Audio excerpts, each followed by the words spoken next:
یہ تھے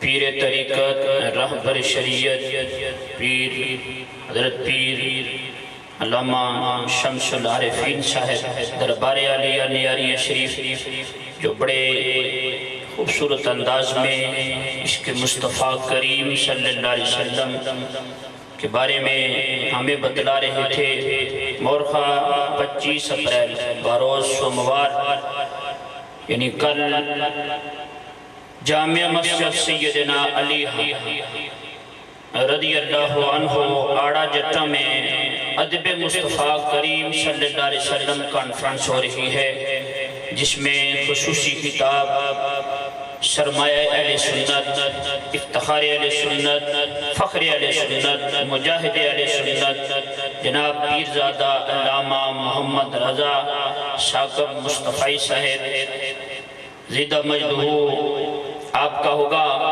آپ حضرات سے شرکت کی اپیل ہے، اور حضور قبلہ پیر صاحب ہمیں جس طرف رغبت دلا رہے تھے وہ عشق مصطفیٰ کریم صلی اللہ علیہ وسلم تھا، جسے نبی کی محبت کا اعتراف نہیں، جسے نبی کی محبت کا اعتراف نہیں، ہزار سجدے کرے کوئی گناہ معاف نہیں، ہزار سجدے کرے کوئی گناہ معاف نہیں۔ بدن پہ جامع احرام دل میں بغض نبی، بدن پہ جامع احرام دل میں بغض نبی، یہ کعبہ پاک کے پھیرے تو ہیں طواف نہیں، ہم نبی کا ذکر کرتے ہیں تیرا احسان ہے مولا، ہم نبی کا ذکر کرتے ہیں تیرا احسان ہے مولا، ہمارے پاس بخشش کا یہی سامان ہے مولا۔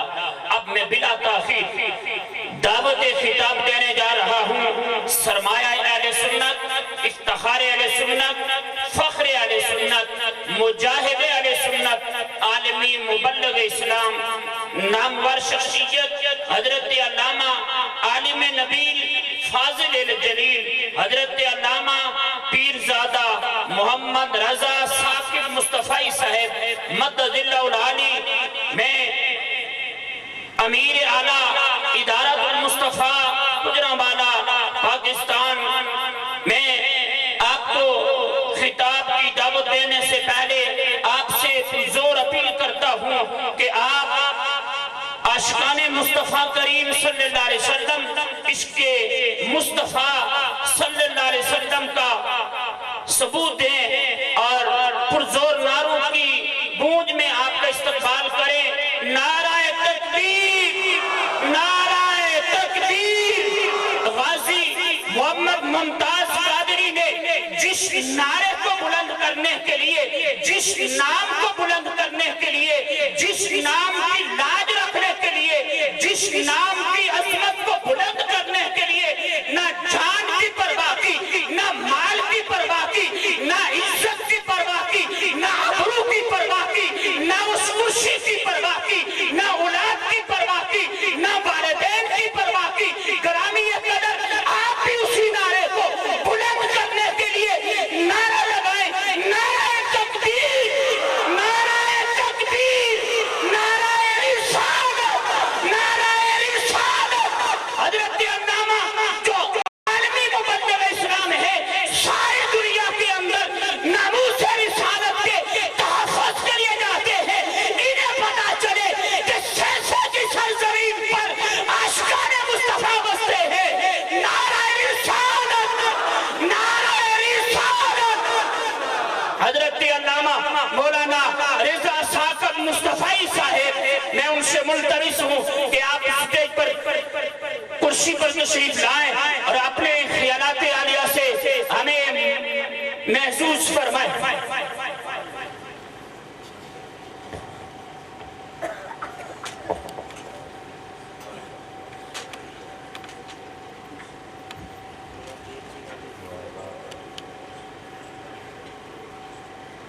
قال اللہ تعالی وتبارک فی القرآن المجید والفرقان الحمید۔ بسم اللہ الرحمن الرحیم۔ يا أيها الذين آمنوا لا تقولوا رائنا وقولوا انظرنا واسمعوا وللكافرين عذاب أليم. صدق الله مولانا العظيم. وصدق رسوله النبي الكريم الرؤوف الرحيم. اللهم نور قلوبنا بالقرآن وزين أخلاقنا بالقرآن وأدخلنا الجنة بالقرآن ونجنا من النار بالقرآن. قال الله تعالى وتبارك في شان حبيبه مخبرا وآمرا إن الله وملائكته يصلون على النبي يا أيها الذين آمنوا صلوا عليه وسلموا تسليما. الصلاة والسلام عليك يا نبي الرحمة وعلى آلك وأصحابك يا رسول الملاحم. تمام حمد و ثنا، تعریف و توصیف اللہ جل مجدہ الکریم کی ذات بابرکات کے لیے جو خالق کائنات بھی ہے اور مالک شش جہات بھی.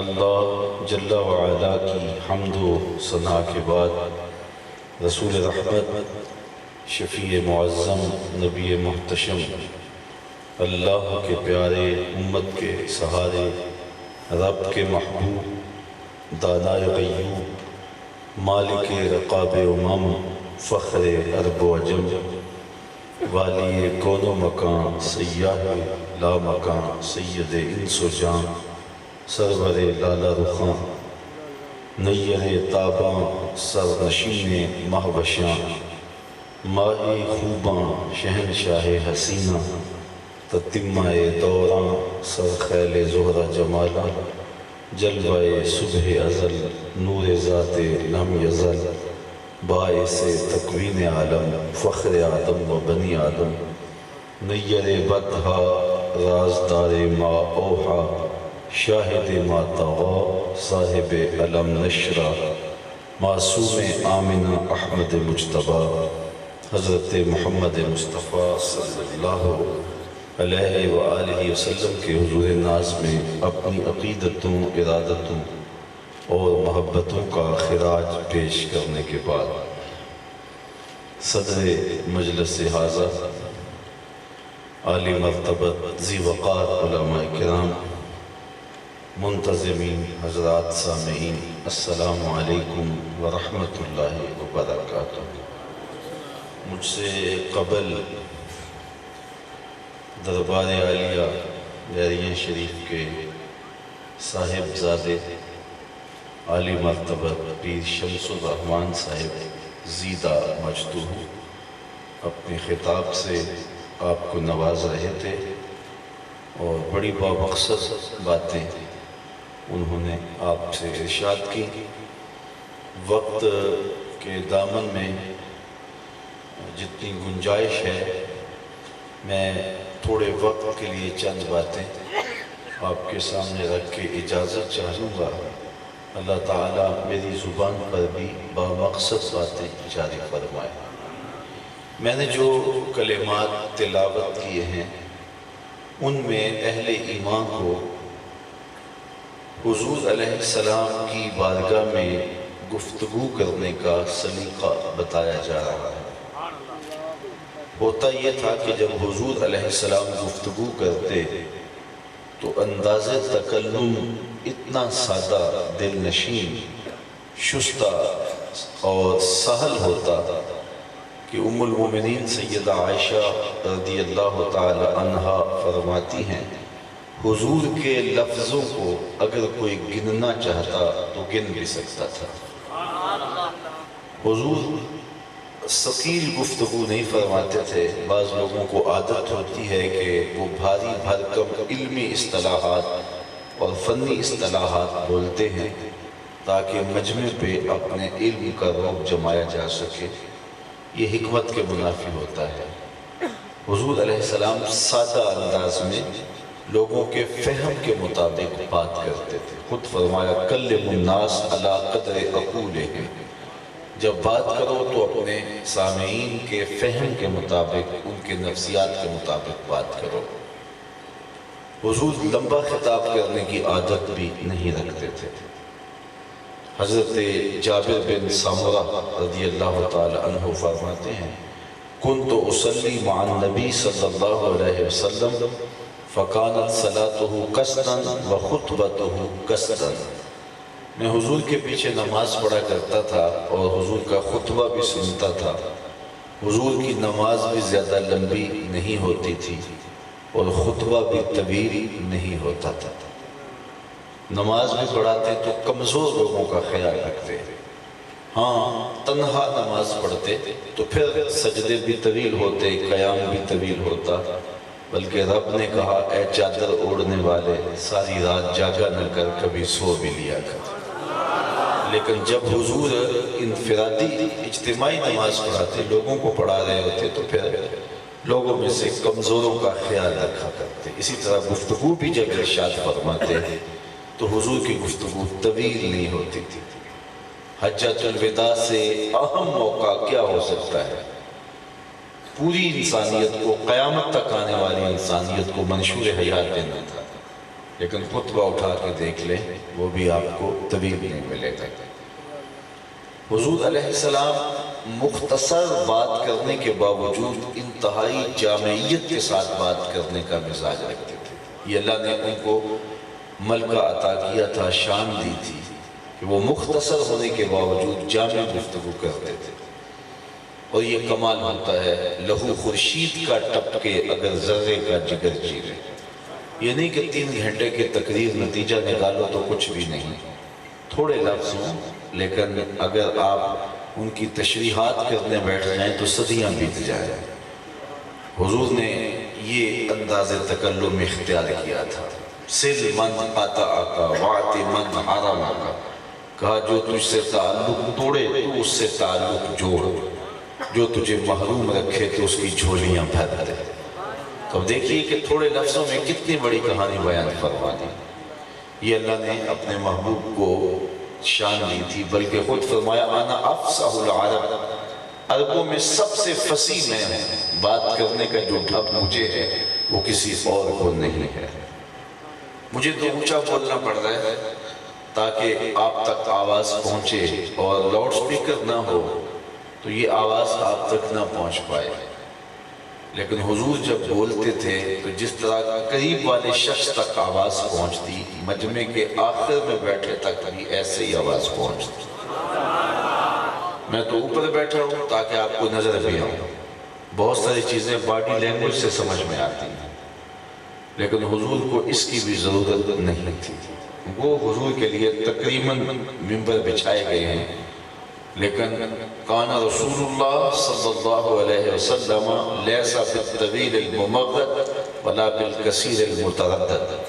حضور کا قد لمبا بھی نہیں تھا، حضور پست قامت بھی نہیں تھے، درمیانی قد و قامت کے حامل تھے، لیکن جب لوگوں میں چلتے تو حضور کے کندھے لوگوں کے سروں سے اونچے دکھائی دیتے تھے۔ اذا جامع الناس غمرهم، حضور آتے تو چھا جاتے تھے۔ یہ شان اللہ نے اپنے محبوب کو عطا فرمائی تھی۔ اچھا، اب یہ تو حضور کا انداز تکلم تھا، سادہ، فہم، دل نشین، مختصر، جامع، لوگوں کے نفسیات کے مطابق، اور جو اہم بات ہوتی اس کو حضور 3 مرتبہ دہرا کے بیان کرتے تاکہ سامعین کو اچھی طرح ذہن نشین ہو جائے۔ اب سننے والوں کی کیفیت کیا ہے؟ کأن علی رؤوسہم الطیور، گویا ان کے سروں پہ پرندے بیٹھے، جنبش کی تو اڑ نہ جائیں۔ اس قدر وہ سماعتیں بچھا کے حضور کی مجلس میں بیٹھتے تھے۔ ہمیں تو بڑے پاپڑ بیلنے پڑتے، سبحان اللہ کہو، ایک ہاتھ اٹھاؤ، اب دوسرا ہاتھ اٹھاؤ، اب سینے سے زور لگاؤ، کوئی لطیفہ بھی دینا پڑتا ہے کہ لوگ جاگتے رہیں، لیکن وہاں کیا ہے کہ حضور بولتے ہیں اور وہ جھولیاں بچھائے ان موتیوں کو اکٹھا کرتے ہیں۔ اب مجھے بتائیے کہ سنانے والے کی دل سوزیاں یہ ہوں کہ وہ ہر بات کو 3 مرتبہ دہرا کے کہے، آواز سب تک پہنچے، دکھائی بھی دیں، سہل سادہ شستہ انداز تکلم ہو، لفظوں کو گننا چاہو تو گن سکتے ہو، اور سننے والے یوں سماعتیں بچھائے بیٹھے ہوں تو کوئی بات ہو سکتی ہے جو سمجھ میں نہ آئے، لیکن اس کے باوجود بھی اگر کسی بات کی وضاحت چاہیے ہوتی ہے یا کسی خارجی سبب سے سمجھ میں نہیں آتی تو صحابہ ادب سے کھڑے ہو کے عرض کرتے ہیں رائنا یا رسول اللہ صلی اللہ علیہ وسلم، حضور ہماری رعایت کر دیجئے۔ آقا کریم ناراض نہیں ہوتے کہ اتنی تفصیل سے بتایا پھر پوچھ رہے ہو، حضور پھر ارشاد فرما دیتے کہ میں نہیں بتاؤں گا تو کون بتائے گا۔ اعلیٰ حضرت شیر ربانی میاں شیر محمد شرف پوری علیہ رحمہ کے تذکروں میں آتا ہے کہ ایک دن نماز جمعہ کے بعد آپ لوگوں سے مل رہے تھے تو ایک بوڑھا شخص آپ سے ملا اور ملتے ملتے رو پڑا، تو میاں صاحب ٹھیٹھ پنجابی بولتے تھے، فرمانے لگے بیلیا کی گل ہے؟ اس نے کہا جی دور دیہات سے سفر کر کے آپ کے پیچھے نماز جمعہ پڑھنے آیا ہوں، لیکن جو ہی آپ سے ملا ہوں تو مجھے اس بات کا دکھ ہوا کاش کہ میں آپ کا خطبہ بھی سنتا، چونکہ میں بوڑھا شخص ہوں، وقت پہ پہنچ نہیں سکا تھا، آپ کا خطاب گزر گیا، خیر مجھے آپ کے پیچھے نماز پڑھنے کی سعادت ملی ہے۔ اب جب آپ کو ملنے کے لیے مسافہ کیا ہے اور آپ کے ہاتھوں کا لمس روح تک پہنچا ہے تو میرے دل میں یہ امنگ جاتی ہے کاش کہ میں آپ کا خطبہ بھی سنتا، اور اس احساس کی وجہ سے میرے آنسو نکل آئے۔ تو میاں صاحب نے اسے کہا بیلیا تو رک جا، باقی سب کو مسافہ کر کے فارغ کر دیا۔ جب وہ اکیلا رہ گیا اس کو اپنے سامنے بٹھا لیا اور جمعۃ المبارک میں جو خطاب کیا تھا وہ دوبارہ شروع کر دیا۔ اس نے لجاجت بھرے لہجے میں کہا حضرت میرے لیے آپ اتنی زحمت گوارا کر رہے ہیں؟ تو میاں صاحب نے مسکرا کے فرمایا بیلیا جس رب واسطے انہوں نے سنایا سی اسے رب واسطے تینوں سنا رہے ہیں۔ تو اگر کوئی شخص دوبارہ پوچھ لیتا تو حضور ناراض نہ ہوتے، حضور پھر ارشاد فرما دیتے۔ مکے میں یا بندہ پکا مومن ہوتا تھا یا پکا کافر، منافق مکے میں نہیں تھے۔ جب حضور مدینے میں تشریف لائے اور اسلام پھلنے پھولنے اور پھیلنے لگا، شجر اسلام ثمربار ہوا تو منافقت کا آغاز بھی ہو گیا، اور یہودی بھی مسلمانوں کی مجلسوں میں آ کے بیٹھتے اور باتیں سنتے۔ اب جب مسلمان کہتے رائنا یا رسول اللہ صلی اللہ علیہ وسلم تو وہ رائنا کو تھوڑا سا بدل کے رائنا کو رائنا کہہ کے اس طرح وہ مخاطبہ کرتے، اور یہ لفظ ان کی زبان میں گالی تھا، اس طرح وہ اپنے خب سے باطنی کا اظہار کرتے۔ حضرت سعد بن معاذ رضی اللہ تعالی عنہ چونکہ بڑی دیر تک یہودیوں کے حلیف رہے تھے اور ان کی لغت سے کچھ واقف بھی تھے، تو انہیں جب پتہ چلا تو وہ یہودیوں کے پاس گئے اور کہا آج کے بعد تم نے میرے رسول صلی اللہ علیہ وآلہ وسلم کے لیے یہ لفظ بولا تو تمہاری گردن کاٹ دوں گا۔ انہوں نے کہا کہ یہ لفظ تم بھی تو بولتے ہو۔ تو حضرت سعد نے کہا کہ ہم تو بولتے ہیں لیکن وہ تو اس معنی میں نہیں بولتے۔ خیر ان کے دل میں آیا کہ میں حضور کی خدمت میں حاضر ہوتا ہوں اور عرض کرتا ہوں کہ مسلمانوں کو یہ لفظ بولنے سے ہی روک دیں، چونکہ اس لفظ کو بہانہ بنا کے بدخصلت یہودی آپ کی توہین کر جاتے ہیں، اگرچہ مسلمانوں کی نیت نہیں ہوتی اور نہ ان کے ذہن میں وہ دوسرا معنی ہے، لیکن ایک بہانہ انہیں ہے، تو یہ لفظ انہیں بولنے سے روک دیں۔ یہ عرض کرنے کے لیے حضور کی خدمت میں حضرت سعد بن معاذ رضی اللہ تعالیٰ عنہ حاضر ہوئے۔ قبل اس سے کہ وہ آ کے عرض کرتے حضرت جبریل پہلے حاضر ہو چکے تھے اور یہ آیت کریمہ اتر چکی تھی یا ایھا الذین آمنوا، اے ایمان والو، لا تقولوا رائنا، میرے رسول صلی اللہ علیہ وآلہ وسلم کے لیے رائنا کا لفظ نہیں بولنا۔ تمہاری نیت ٹھیک، تمہارا لہجہ اچھا، تم بولتے ہوئے ہاتھ جوڑ کے ادب سے عرض گزار ہوتے ہو، تمہارے رواں رواں پر ادب کی کیفیت طاری ہوتی ہے، غلط معنی نہ تمہیں ملحوظ ہے نہ تمہارے حاشیہ خیال میں ہے، لیکن اس لفظ کو تھوڑا سا پہلو بدل کے بدخصلت میرے رسول کی توہین کر جاتے ہیں، اگرچہ تمہاری نیت ایسی نہیں اور تم ادب سے ہی بولتے ہو، لیکن لفظ تو وہ ہے جس کے پہلو میں کھڑے ہو کر میرے رسول کی توہین کا امکان موجود ہے. اس لیے میں تمہیں رب ہو کے حکم دیتا ہوں کہ اچھی نیت سے بھی آج کے بعد میرے رسول کے لیے یہ لفظ نہیں بولنا. یا اللہ کوئی اور لفظ بولے گے تو منافق وہ بھی بولنے لگ جائیں گے. کہا نہیں، اس کے متبادل ایسا لفظ دے رہا ہوں، قیامت تو آ سکتی ہے، کسی منافق کی زبان پہ نہیں آ سکتا. اور وہ لفظ کیا ہے؟ وَقُولُ انظُرْنَا، عرض کرو آقا ہم پہ نظر کرم کیجئے. یا رسول اللہ انظر حالنا کہہ کے مخاطبہ کر دیا کرو. یہ لفظ ایسا ہے جس کی ساخت ایسی ہے کہ بے ادبی سے بولا ہی نہیں جا سکتا اور منافقوں کی بولی ہو ہی نہیں سکتا. یہ محبت سے ہی لفظ بولا جا سکتا ہے. تو آج کے بعد تم نے میرے نبی علیہ السلام کے لیے رائنا نہیں کہنا، انظرنا کہہ کے تم نے مخاطبہ کرنا ہے. پھر آگے فرمایا وَاسْمَعُوا، دھیان سے سنو، یہ کہنے کی نوبت بھی نہ آئے. وَلِلْكَافِرِينَ عَذَابٌ عَلِيمٌ، اور کافروں کے لیے دردناک عذاب ہے. تو اس آیت کریمہ سے جو بات سمجھ میں آئی وہ یہ کہ حضور کی ذات کتنی حساس ہے. یہاں بولنے سے پہلے لفظوں کا چناؤ کرنے کا حکم دیا گیا ہے کہ بات کرنے سے قبل اپنے لفظوں کا انتخاب کرو کہ تم نے کن لفظوں کے ساتھ محبوب سے مخاطبہ کرنا ہے. جو زبان پہ آ جائے، جو منہ میں آئے وہ بول نہ دینا. یہ اتنی نازک بارگاہ ہے کہ یہاں لفظوں کا بھی انتخاب کرنا پڑتا ہے. سورہ المجادلہ کے اندر ارشاد فرمایا یا ایھا الذین آمنوا اذا ناجیتم الرسول فقدموا بین یدی نجواکم صدقہ. اے ایمان والو، جب میرے رسول کی بارگاہ میں حاضر ہو، تم نے کوئی سرگوشی کرنی ہے، کوئی بات پوچھنی ہے تو یوں ہی نہیں آ جانا. پہلے گھر جاؤ، پھر صدقہ لو، پھر فقیر ڈھونڈو، پھر خیرات کرو، پھر میرے نبی کی چوکھٹ پہ آؤ. تمہیں پتہ چلے کتنی اونچی بارگاہ میں حاضری ہو رہی ہے. یہ آیت کریمہ نازل ہوئی.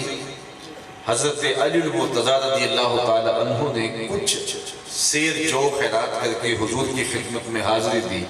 10 مسائل پوچھے. غریب صحابہ کی غربت کا لحاظ کرتے ہوئے وجود اٹھا لیا گیا، حکم واپس لے لیا گیا کہ اگر یہ حکم باقی رہتا ہے تو بلال حبشی تو حضور سے بات نہیں کر سکیں گے، حضرت ابو ذر غفاری تو حضور سے بات نہیں کر سکیں گے. تو ان کی غربت کا لحاظ کرتے ہوئے اس وجود کو اٹھا لیا گیا. استحباب باقی ہے لیکن وجود نہیں رہا. قرآن مجید کے اندر آیت موجود ہے لیکن اس کا وجود باقی نہیں، وجود باقی نہیں ہے. اب مجھے بتائیے، اہل علم بھی تشریف فرما ہے اور آپ سب لوگ، کہ کیا اس آیت کریمہ کے نازل کرنے کے بعد رب کو پتہ چلا صحابہ غریب ہیں یا پہلے ہی پتہ تھا؟ اگر پہلے ہی پتہ تھا تو پھر آیت نازل ہی کیوں کی؟ تو اس کا سادہ سا جواب یہ ہے کہ اللہ کا علم حصولی اور حادث نہیں ہے، اس کو پہلے ہی پتہ تھا. لیکن آیت کریمہ نازل اس لیے کی کہ دنیا کو بتلانا مقصود تھا کہ تمہاری غربت کا لحاظ رکھتے ہوئے ہم نے حکم واپس لیا ہے، ورنہ میرے محبوب کی چوکھٹ کا ادب یہی ہے کہ جس طرح نماز سے پہلے وضو کیا جاتا ہے، یہاں بات کرنے سے قبل صدقہ دیا کرو. تو یہ اتنی نازک اور حساس بارگاہ ہے. لفظوں کا انتخاب کرو، بات کرنے سے قبل صدقہ کرو. اور یہ وجود کو اٹھا لیا گیا، استحباب باقی رہا. اور تیسری بات ارشاد فرمائی گئی، اے ایمان والو، میرے نبی کی آواز سے تمہاری آواز اونچی نہیں ہونی چاہیے. سورہ الحجرات کے اندر ارشاد فرمایا یا ایھا الذین آمنوا لا ترفعوا اصواتکم فوق صوت النبی. اتنی حساس بارگاہ ہے، بات کرتے ہوئے تمہارا لہجہ میرے رسول کے لہجے سے بلند نہیں ہونا چاہیے. اگر آواز اونچی ہوگی تو کیا ہو جائے گا؟ کہا سارے عمل لٹ جائیں گے، تمہارے عمل برباد کر دیے جائیں گے، غارت کر دیے جائیں گے، حبت کر دیے جائیں گے، اور تمہیں خبر بھی نہیں ہونے دی جائے گی اگر تمہاری آواز میرے رسول کی آواز سے بھی بلند ہوگی. کتنی حساس بارگاہ ہے کہ یہاں لہجوں کو سنبھال کے بات کرنے کی تلقین کی گئی. اور یہ صرف حضور کی حیات طیبہ تک ہی مخصوص نہیں، قیامت تک یہ حکم امت کے لیے نافذ العمل ہے کہ وہ حضور کی بارگاہ میں حاضر ہوں تو اپنے لہجوں کو سنبھال کے بولیں. وہاں بات کرتے ہوئے بھی جو ہے وہ اپنی آواز کو کنٹرول میں رکھیں اور قابو میں رکھیں. یہ اتنی نازک اور اتنی حساس بارگاہ ہے۔ اللہ اکبر۔ حضرت صائب بن یزید کہتے ہیں میں مسجد نبوی کے ایک گوشے میں بیٹھا تھا تو کسی نے مجھے کنکر مارا، میں نے پلٹ کے دیکھا تو وہ حضرت عمر رضی اللہ تعالی عنہ تھے، تو میں اٹھ کے ان کے پاس چلا گیا، میں نے کہا جناب آپ نے مجھے کنکر مارا ہے؟ وہ فرمانے لگے وہ دو آدمی جو آپس میں بیٹھ کے باتیں کر رہے ہیں ان کو بلا کے لاؤ۔ تو میں ان کے پاس گیا اور ان کو بلا کے حضرت عمر کے پاس لے گیا رضی اللہ تعالیٰ عنہ۔ تو حضرت عمر نے انہیں پوچھا کہ تم کہاں کے رہنے والے ہو؟ انہوں نے کہا جی ہم طائف کے رہنے والے ہیں۔ فرمایا تم اگر اہل مدینہ سے ہوتے میں تمہیں سزا دیتا، تم بلند آواز سے بول رہے ہو، جانتے نہیں یہ مسجد رسول اللہ کی ہے؟ تو یہاں لہجے سنبھال کے بات کرنا پڑتی ہے۔ امام مالک نے 40 سال تک حضور کے روضہ انور کے پاس بیٹھ کے درس حدیث دیا ہے، اور 40 سال میں ایک بار بھی ایسا نہیں ہوا حدیث کی کتاب کے ورق کے پلٹنے کی آواز پیدا ہوئی۔ 40 سال تک اس بات کا اہتمام کیا ہے کہ حدیث کی کتاب کے ورق کے پلٹنے کی آواز بھی پیدا نہیں ہونے دی۔ لے سانس بھی آہستہ کے دربار نبی، یہ اتنی حساس بات ہے۔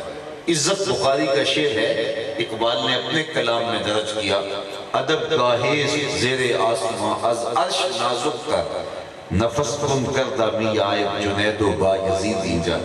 اقبال کہتے ہیں کہ یہاں تو جنید بغدادی اور با یزید بستامی آئیں تو وہ بھی سانسوں کو روک کے آتے ہیں، اہل محبت پر اس کو سانسوں کے شور کو بھی خلاف ادب سمجھتے ہیں۔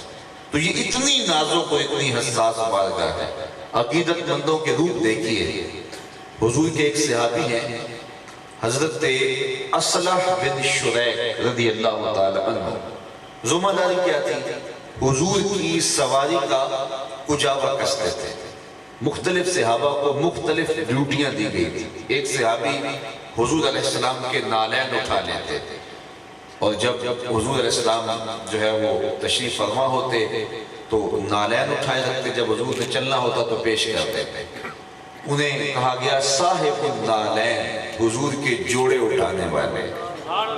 ایک صحابی تھے وہ حضور کا تکیہ اٹھاتے تھے، صاحب الوسادہ، تکیہ اٹھانے والے کہلائے۔ ان کی ڈیوٹی یہ تھی کہ سفر میں حضور کے ساتھ چلتے، اور جہاں سفر میں پڑاؤ ہوتا تو حضور کی سواری کا کجاوا کھول دیتے، اور جب کوچ کرنے کی گھڑی آتی تو کجاوا کس دیتے۔ اسی غرض سے یہ سفر میں ساتھ ساتھ رہتے تھے۔ ایک جگہ رات پڑ گئی اور پڑاؤ کیا گیا تو انہوں نے کجاوا کھول دیا۔ جب سوئے تو انہیں حاجت غسل ہو گئی، سرد رات تھی، خیر یہ پانی ڈھونڈ لائے، اور جب غسل کرنے لگے تو اتنا ٹھنڈا پانی تھا کہ انہیں اندیشہ ہوا کہ یہ ہلاکت کا سبب نہ بن جائے، تو کہیں سے لکڑیاں لے آئے اور پانی گرم کرنے لگے۔ اتنے میں قافلے کے کوچ کے لمحے قریب آ گئے تو انہوں نے ایک انصاری صحابی کو بلایا اور کہا یہ حضور کی سواری کا کجاوا ہے، تم کس دو، اور ایسے ایسے اسے کس دینا۔ تو خیر انہوں نے کجاوا کس دیا، حضور تشریف لائے اور سواری پہ بیٹھے اور عازم سفر ہو گئے۔ یہ پانی گرم کر کے غسل کر کے اپنی سواری پہ بیٹھ کے یہ بھی قافلے کے ساتھ شامل ہوئے۔ جو ہی ان کی سواری حضور علیہ السلام کی سواری کے قریب گئی تو حضور نے ان کی طرف دیکھا اور مسکرا کے کہا کہ اصلح آج کجاوا بدلا بدلا سا لگتا ہے، تمہارے ہاتھ کا کسا ہوا نہیں لگتا۔ تو اصلح بن شریح نے عرض کی میرے ماں باپ آپ پہ قربان ہوں، یہ کجاوا میں نے کسا بھی نہیں، یہ تو فلاں انصاری صحابی نے کسا ہے۔ تو حضور نے فرمایا اصلح تم نے کیوں نہیں کسا؟ تو سنو اصلح بن شریح نے کیا جواب دیا۔ اصلح بن شریح بولے یا رسول اللہ صلی اللہ علیہ وسلم، میں طہارت پہ نہیں تھا اور میں نے یہ گوارا نہیں کیا کہ جس لکڑی نے آپ کے بدن کو چھونا ہے اس کو بے وضو ہاتھ لگاؤں۔ تو محبت تو یہ سکھاتی ہے، پیار کا تو یہ انداز ہے۔ حضرت ابو ہریرہ رضی اللہ تعالیٰ عنہ ساری زندگی کمان کو بے وضو ہاتھ نہیں لگایا۔ کسی نے کہا کہ حضرت اس کمان کو بے وضو ہاتھ کیوں نہیں لگاتے؟ فرماتے میں جانتا ہوں یہ کہاں سے بن کے آئی ہے، لیکن اس طرح کی کمان میں نے ایک دن حضور کے ہاتھوں میں دیکھی تھی، اگرچہ یہ وہ نہیں، اس کی شکل تو اس کمان سے ملتی ہے، لہٰذا میری محبت گوارا نہیں کرتی کہ اس کو بھی بے وضو ہاتھ لگا۔ علامہ اقبال علیہ رحمہ فرمایا کرتے تھے، لوگ باتیں کرتے ہیں، میں تو یہ بھی گوارا نہیں کرتا کہ کوئی کہے کہ تیرے پیغمبر کے کپڑے بھی میلے تھے۔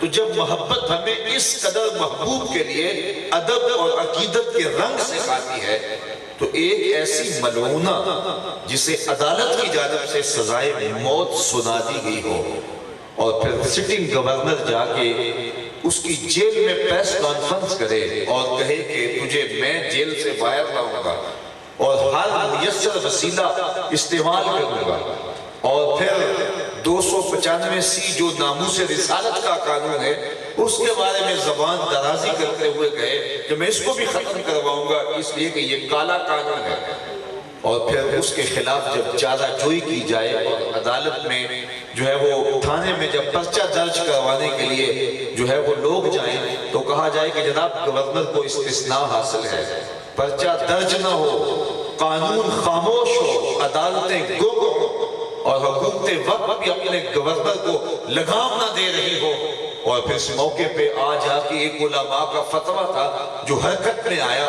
تو اس نے کہا میں اس فتوے کو پاؤں کی نوک پہ رکھتا ہوں، جوتے کی نوک پہ رکھتا ہوں، اور یہ وہ عالم تھا کہ پوری دنیا کے اوپر احان رسول کی تحریکیں چل رہی تھی، اور جب بے بسی کی یہ تاریخ رقم ہو رہی تھی کہ امت بے بس تھی، اور ایک ایسا شخص جو اس قانون کو بھی مٹانے کے لیے سرگرم عمل تھا اور ایک ملونہ کے سر پہ ہاتھ رکھ کے کہہ رہا تھا کہ میں تیرے ساتھ ہوں، تو جب قانون بھی بے بس تھا، عدالت بھی مقدمہ درج کرنے کے لیے بے بس تھی، تو رب نے کسی کو تو ممتاز کرنا ہی تھا، کسی کو تو عزت دینی ہی تھی۔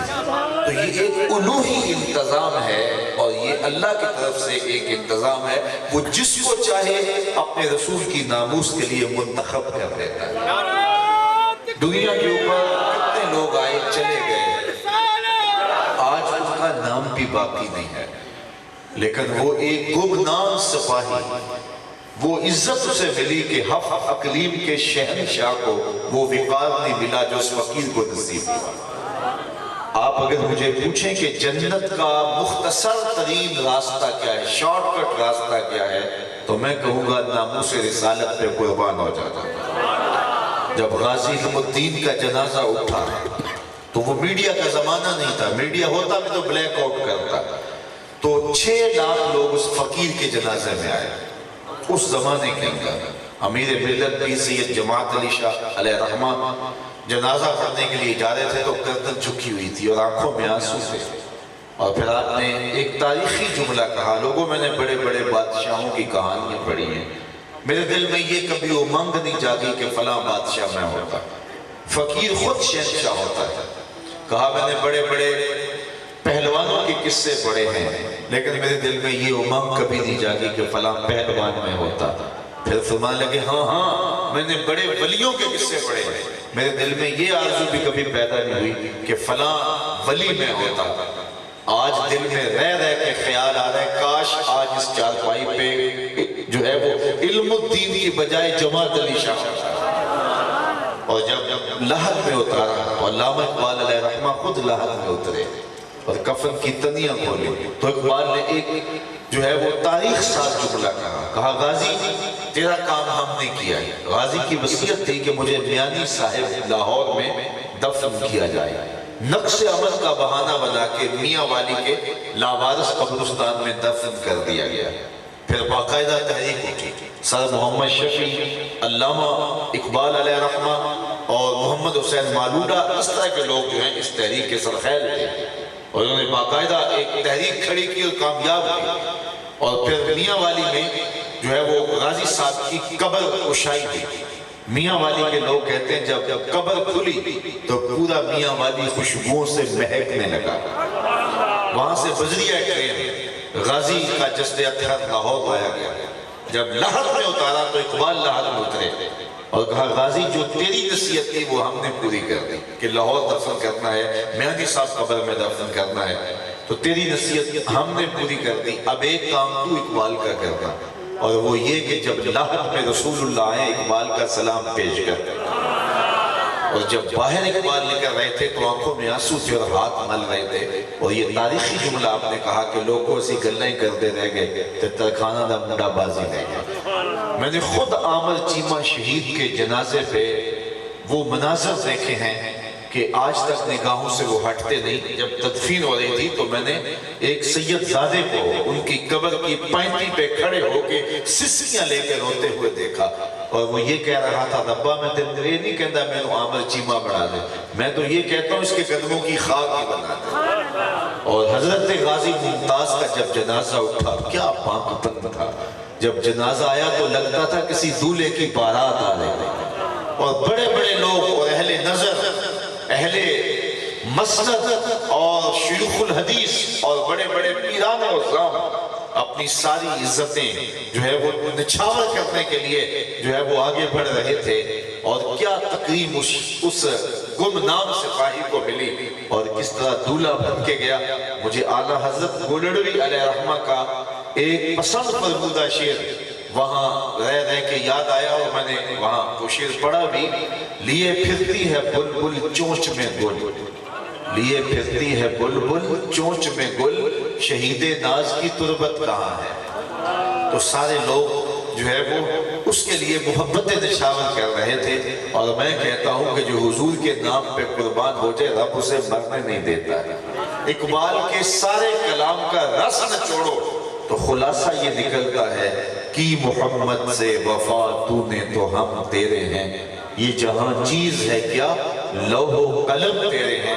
اقبال کہتا ہے حضور سے وفا کا رشتہ قائم کر لو، پھر قلم بھی تمہیں دے دیں گے، تختی بھی تمہیں دے دیں گے، جو لکھنا ہوا لکھ لینا، پھر تمہاری تقدیر کا فیصلہ واشنگٹن میں نہیں ہوگا بلکہ خدا بندے سے خود پوچھے گا بتا تیری رضا کیا ہے۔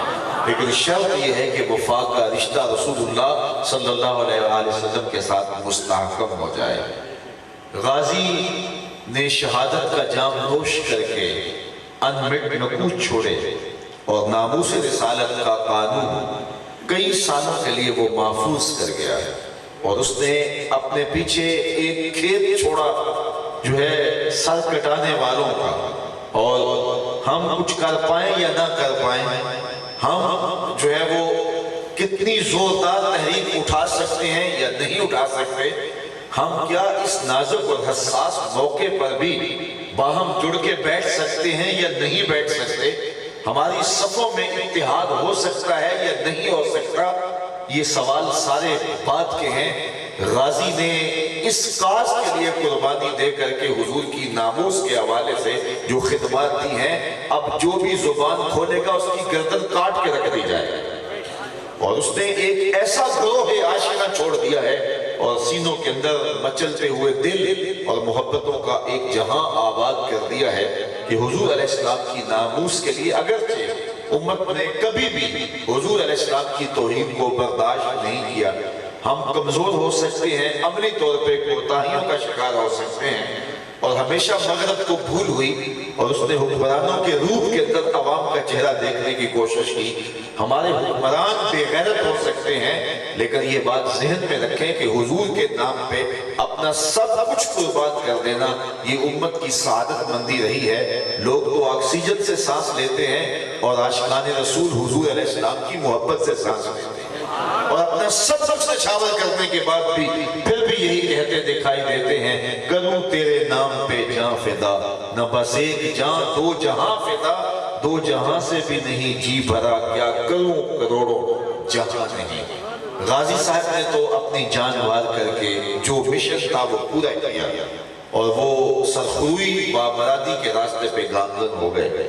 میں اور آپ اپنی ذمہ داریوں کو بھی سمجھیں، اور اس وقت ہم سب سے زیادہ ہمیں جو ہے وہ سیاسی شعور اور باہمی اتحاد کی ضرورت ہے، اور اس کے لیے اگر ہم شعوری سفر نہیں کر پائیں گے تو پھر اتحاد کی منزل بھی ہمیں نصیب نہیں ہوگی، اور اتحاد سے ہی قومیں قوت پاتی ہیں۔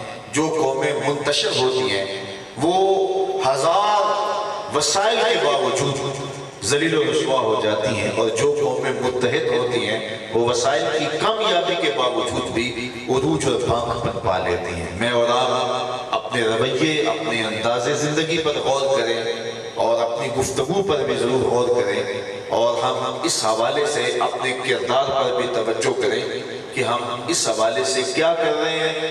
میں اگر یہاں ممبر اور محراب کی ذمہ داریوں پہ ہوں تو میں بھی دیکھوں کہ کیا اس کے تقاضے میں نے کہاں تک پورے کیے ہیں، اور اگر آپ جو ہے وہ کسی مسند پہ ہیں، کسی عہدے پہ ہیں، یا آپ جو بھی حیثیت رکھتے ہیں معاشرے میں، تو آپ دیکھیں کہ اس کی ذمہ داریوں کو آپ نے کہاں تک پورا کیا ہے۔ جب میں اور آپ اپنی ذمہ داریوں کو نبھانا شروع کر دیں گے تو پھر کوئی وجہ نہیں کہ دنیا کے اوپر کوئی اور جھنڈا ہو، ہر چھت کے اوپر جھنڈا میرے رسول کا ہی ہوگا۔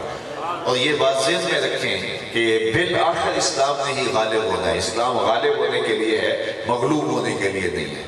اس وقت ہماری کوتاہیوں کی وجہ سے آج ہم دنیا کے اوپر ایک پسماندہ قوم کی صورت کے اندر جی رہے ہیں، لیکن بہرحال اگر ہم نہیں اٹھیں گے تو اللہ کسی اور کو یہ ذمہ داری دے دے گا، اور جو ہے وہ کوئی اور لوگ غلبہ اسلام کا خواب شرمندہ تعبیر کریں گے۔ مجھے اور آپ کو اپنے حصے کا کام ضرور کرنا چاہیے، اگرچہ ظلمت بہت ساری ہے، اندھیرا بہت سارا ہے، اور ہمارے اندر شعور کی جو کمی ہے وہ تو جو ہے وہ انتہاؤں کو چھو رہی ہے۔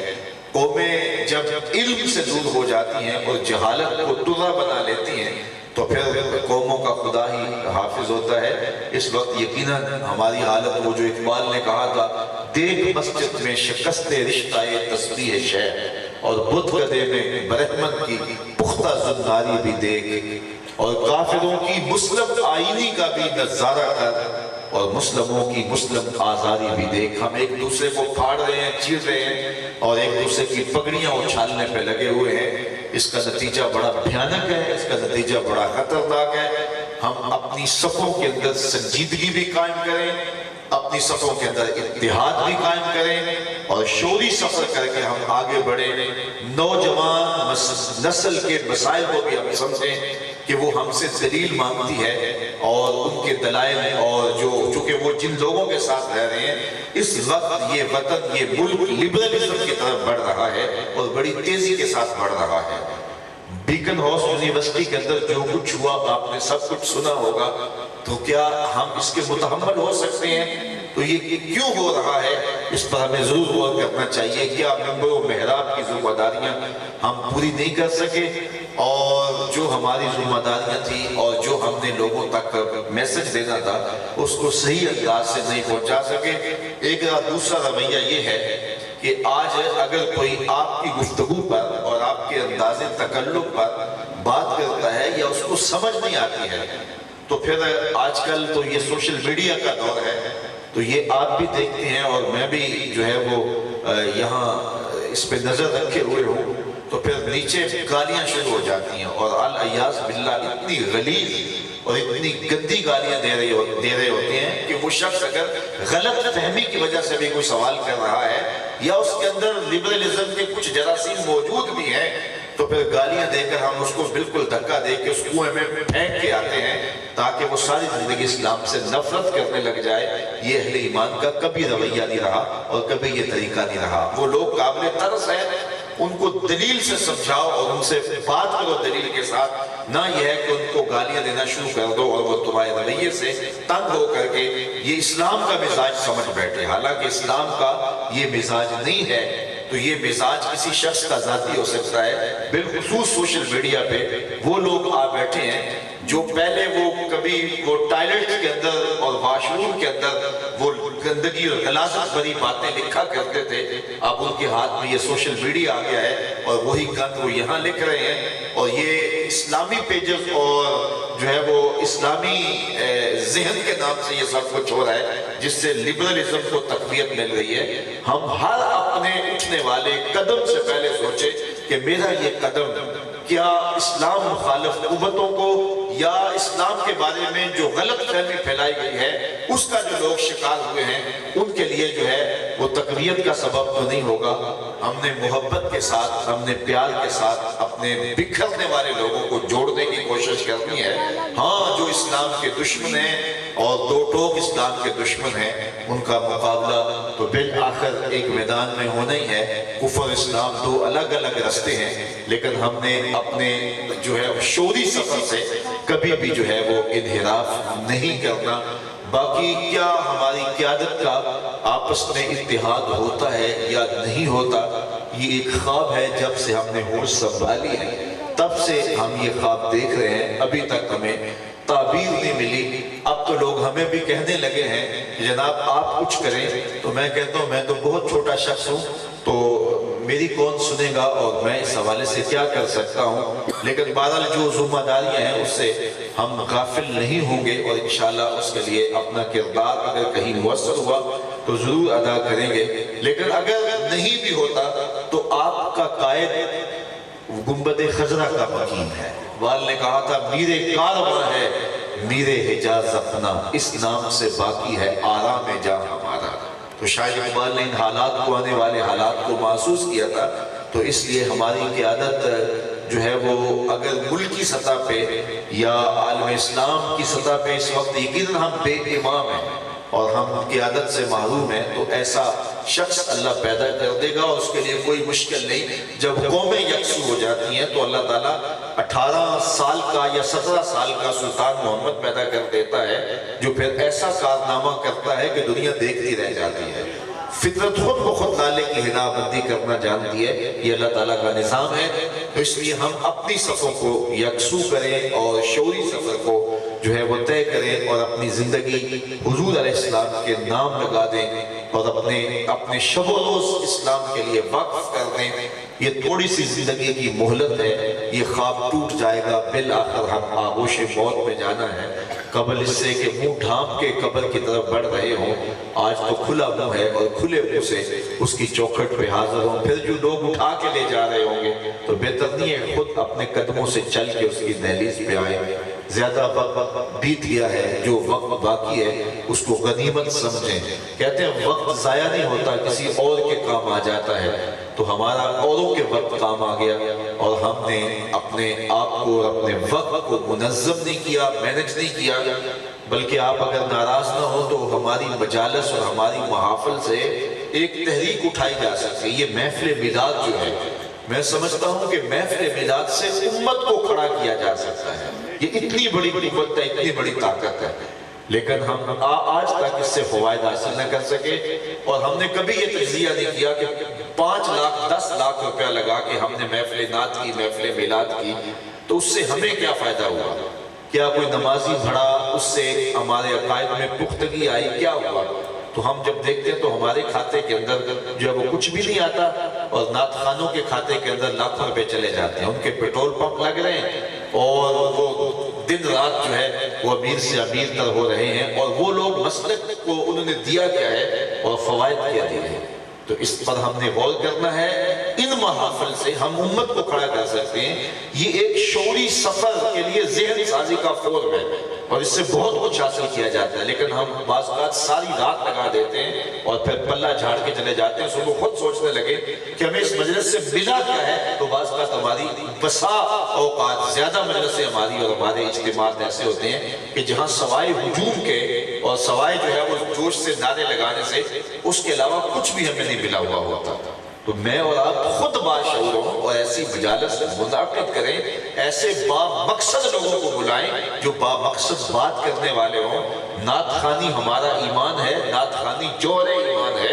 حضور کا نام سنیں تو روح تک جو ہے وہ نور اترتا ہے، لیکن یہ بات ذہن میں رکھیں کہ حضور علیہ السلام کی نعت اور حضور علیہ السلام کا ذکر ہمارے لیے ٹھنڈک، راحت، قلب کی تسکین تو ہے، لیکن اگر یہ کاروبار کے طور پہ کی جا رہی ہو تو اس کے فوائد ہمیں نصیب نہیں ہوں گے۔ تو ایسے لوگوں کو اپنے سٹیج سے بھی اتاریں اور با مقصد محافل کریں۔ کوئی حرج نہیں کہ 10,000 لوگ جمع نہ ہوں، یہ قیامت کے دن نہیں پوچھا جائے گا کہ آپ 10,000 لوگ جمع کیوں نہیں کر سکے۔ آپ 10 آدمی بیٹھ جائیں اور حضور کا نام لیں، خلوص سے لیا گیا نام، اگرچہ طرز اور سر نہیں بھی ہوگی۔ اشہد بلال عند اللہ اشہد، بلال کی اشہد بھی اللہ کے ہاں اشہد ہے۔ تو خلوص کے ساتھ اپنی محافل کو منظم اور مرتب کریں، وقت پہ شروع کریں، وقت پہ ختم کریں، اس میں معقول میسج ہو اور عملی زندگی کا آغاز کریں، مدارس دینیہ کا قیام بستی بستی شہر شہر کریں۔ یہ ہماری مسجدوں کے اندر یہ صبح ناظرے کا سسٹم بہت کمزور ہو گیا ہے، ہمیں اس کی طرف بہت زیادہ توجہ دینی چاہیے۔ ہمارے بچے اوروں کے ہاتھ میں چلے جاتے ہیں، اور پھر اگر وہ بچپن میں ہمارے ساتھ ہوتے بھی ہیں تو جب وہ جوانی کی دہلیز پہ قدم رکھتے ہیں، کالجز اور یونیورسٹیز میں جاتے ہیں، تو اس وقت ہمارا رابطہ ان سے کافی کمزور ہو جاتا ہے، تو پھر وہ بہت سارے فتنوں کا شکار ہو جاتے ہیں۔ یہ لبرلزم کا اس وقت طوفان آ رہا ہے، اور آنے والے سالوں کے اندر تو ایک بہت بڑا چیلنج ہے جس کا ہمیں ابھی سے انتظار ہونا چاہیے، اس کے لیے تیاری ہونی چاہیے۔ لیکن اگر ہم نئی تیاری کریں گے تو ہم اس نسل کو اپنے ہاتھوں سے کھو دیں گے، اور اس کا قصور جو ہے وہ اس کے مجرم ہم خود ہوں گے۔ تو ہمیں اپنی اس نسل پر بھی توجہ رکھنی چاہیے، نہ کہ اس مرغی کی طرح کہ جو بطخ کے بچے نکالتی ہے اور 2 4 5 دن اس کے ساتھ رہتے ہیں، اور جب ان کو لے کے باہر نکلتی آگے چھپڑ آتا ہے تو وہ بچے چھلانگ لگا کے وہاں تیرنے لگ جاتے ہیں، اور مرغی جو ہے وہ کنارے کھڑے ہو کے روتی رہتی ہے کہ اب میں نے ان کو جو ہے وہ پالا پوسا اور اب یہ چھپڑ میں چلے گئے۔ تو اس طرح ہماری نسل اوروں کے درخے میں جا رہے ہیں۔ مستقبل کا چیلنج یہ ہے کہ نسل ہماری ہوگی لیکن ہمارے خلاف بات کرے گی، اور اسلام کے خلاف اس کو کھڑا کیا جائے گا۔ مغرب کی سازش یہ نہیں ہے کہ ان سے کلمہ چھین لیا جائے۔ انہوں نے ایک وفد بھیجا تھا کسی زمانے کے اندر بر صغیر پاک و ہند میں، پارلیمنٹ کے ممبران، مختلف ماہرین، نفسیات کے ماہرین اور مختلف صحافیوں پر مشتمل، کہ جا کے وہاں کے لوگوں کا تجزیہ کرو۔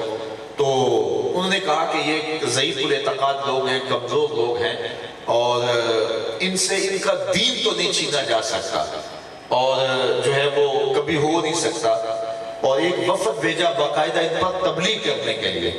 تو انہوں نے کہا کہ جناب اتنا سرمایہ تمہارے اوپر لگایا، تم نے کتنے مسلمانوں کو جو ہے وہ کافر کیا ہے، یہودی بنایا ہے، عیسائی بنایا ہے۔ تو انہوں نے کہا جناب ہم ایک بھی مسلمان کو عیسائی نہیں بنا سکتے۔ آپ روز خبریں یہاں سنتے ہیں اتنے عیسائی مسلمان ہو گئے، لیکن یہ خبر نہیں ہے کہ کوئی مسلمان معاذ اللہ عیسائی ہو گئے۔ تو کہا کہ تمہاری مشینریاں کام کر رہی ہیں، لیکن اس کے باوجود کیا ہوا کہ تم نے اتنا سرمایہ لگانے کے باوجود بھی ایک عیسائی اور ایک یہودی نہیں بنایا۔ انہوں نے رپورٹ میں جواب دیا کہ ہم نے کسی ایک شخص کو عیسائی تو نہیں بنایا، لیکن ایسے ہزاروں لوگ ہیں جن کو ہم نے مسلمان بھی نہیں رہنے دیا۔ تو اصل ان کے ہدف بڑے باریک ہیں اور ان کی چالیں بڑی باریک ہیں۔ تو وہ ہم سے ہمارا وہ دین چھیننا چاہتے ہیں، اور یہ بات ذہن میں رکھیں کہ ناموس رسالت یہ آخری حد ہے، اور اب وہ اس آخری حد کو چھو رہے ہیں، اور پوری دنیا کے اوپر جو ہے وہ یہ اہانت کی تحریکیں اٹھائی جا رہی ہیں۔ یہ کچھ سادہ سا معاملہ نہیں ہے، اور یہاں میں ایک اور حساس بات بھی کرنا چاہوں گا اگر آپ اس پہ توجہ دیں، اور وہ یہ کہ مغرب کو ہمیشہ ایسے لوگوں کی ضرورت رہی ہے کہ جو اسلام کی غلط تصویر پیش کریں اور متشدد مزاج کے لوگ ہوں، اور پاکستان میں ایک مخصوص فرقے کو استعمال کیا گیا، اور ان کے ذریعے سے پاکستان کو بھی نقصان پہنچایا گیا، خودکشی سے بہت سارے مسلمانوں کو بھی مارا گیا، اور اسلام کا ایک غلط امیج جو ہے وہ لوگوں کے سامنے پیش کیا گیا۔ اب وہ لوگ تو اس دہشت گردی سے باہر نکل رہے ہیں، ہم غیر ارادی طور پہ کہیں دہشت گردی کے اندر شامل نہ ہو جائیں۔ ہم اپنی تحریکوں میں، اپنی تنظیموں میں پرزور ورک کریں، کام کریں، لیکن شعور کے ساتھ آگے بڑھیں۔ کہیں ایسا نہ ہو کہ جہاں سے لوگ باہر نکل رہے ہیں اور مغربی قوتوں کو اس جگہ پہ کچھ لوگوں کی ضرورت ہے تو وہ ہمیں وہاں کھڑا کر دے، اور ہمارے لیے مستقبل میں مسائل ہوں۔ انتہائی جو ہے وہ باریک چالیں ہیں جو دشمن ہمارے ساتھ چل رہا ہے، اور ہمیں پوری ہوش مندی کے ساتھ دشمن کے ہار بار کا مقابلہ کرنا ہے۔ باقی اسلام کل بھی زندہ تھا، اسلام آج بھی زندہ ہے۔ پاکستان کی مثال وہ بابا صاحب نے دی تھی کہ یہ حضرت صالح علیہ السلام کی اونٹنی کی طرح ہے کہ جو اس کو نقصان پہنچائے گا خود ذلیل و رسوا ہو جائے گا۔ اور آج جن لوگوں نے بھی پاکستان کو نقصان پہنچایا، اور بالخصوص ناموس رسالت، یہ پاکستان کی اساس ہے۔ آدھا پاکستان اس وقت بن گیا تھا جب غازی علم الدین کو شہید کیا گیا تھا، اور قوت کھڑی ہوئی تھی، اور امت مسلمہ جو ہے وہ ایک پلیٹ فارم پہ آ گئی تھی۔ تو یہ حکمرانوں کی غلط فہمی ہے کہ ہم مغرب کے اشارے پہ جو چاہیں کریں. اس امت کے مزاج میں عشق رسول راسخ ہے اور کبھی بھی اس چیز کو قبول نہیں کرے گی یہ امت. اور اس دن سے حکمران چین کی نیند نہیں سو سکے اور اللہ کی خفیہ تدبیروں کا شکار ہو گئے ہیں اور یہ جلد اپنے برے انجام کو پہنچیں گے. میں نے اگلے دن ہی کہا تھا کہ حکمران سمجھتے ہیں کہ اپنے غازی ممتاز کو ختم کر کے ایک بہت بڑا مسئلہ حل کر لیا ہے، لیکن اب یہ دیکھیں اور انتظار کریں کہ عرش کا رب ان کے ساتھ کرنے والا کیا ہے اور ان کے ساتھ اب ہوتا کیا ہے. باقی حضور کا نام کل بھی اونچا تھا، میرے حضور کا نام آج بھی اونچا ہے اور آنے والے کل میں بھی اونچا رہے گا. ہم نے جب سے ہوش سنبھالی ہے ہر اچھی قدر کو زوال پذیر ہوتے دیکھا ہے. کسی زمانے میں ایک شخص کی بیٹی پورے گاؤں کی بیٹی ہوتی تھی، آج جس کی بیٹی ہے اسی کی بیٹی. مربتیں ٹوٹ گئی، بھائی چارے ٹوٹ گئے، خون سفید ہو گئے، بھائی بھائی کا گلا کاٹنے کے لیے آمادہ ہو گیا. عجیب حالت ہم دیکھ رہے ہیں. آج سے 20 سال 25 سال پہلے حالات اور تھے، آج حالات بدل کے کہاں چلے گئے. تو ہر اچھی قدر زوال پذیر ہوئی اور ہر اچھی قدر نیچے جا رہی ہے. لیکن ہم نے ان سالوں میں دیکھا ہے ذکر رسول اوپر جا رہا ہے. اس لیے کہ اچھی قدروں کو بحال رکھنا ہماری ذمہ داری تھی جو ہم نبھا نہ سکے، لیکن ذکر رسول کا جھنڈا اونچا رکھنا رب نے اپنے ذمہ کرم پہ لیا ہے اور یہ جھنڈا کبھی بھی نیچا نہیں ہوگا. چاند کی طرف منہ کر کے تھوکنے سے چاند کی دوری کرنے میلی نہیں ہوتی، تھوکنے والے کا اپنا ہی منہ گندا ہوتا ہے. میرے نبی کا نام کل بھی روشن تھا، میرے نبی کا نام آج بھی روشن ہے. کی محمد سے وفا تو نے تو ہم تیرے ہیں، یہ جہاں چیز ہے کیا لوح و قلم تیرے ہیں. وآخر دعوانا ان الحمدللہ.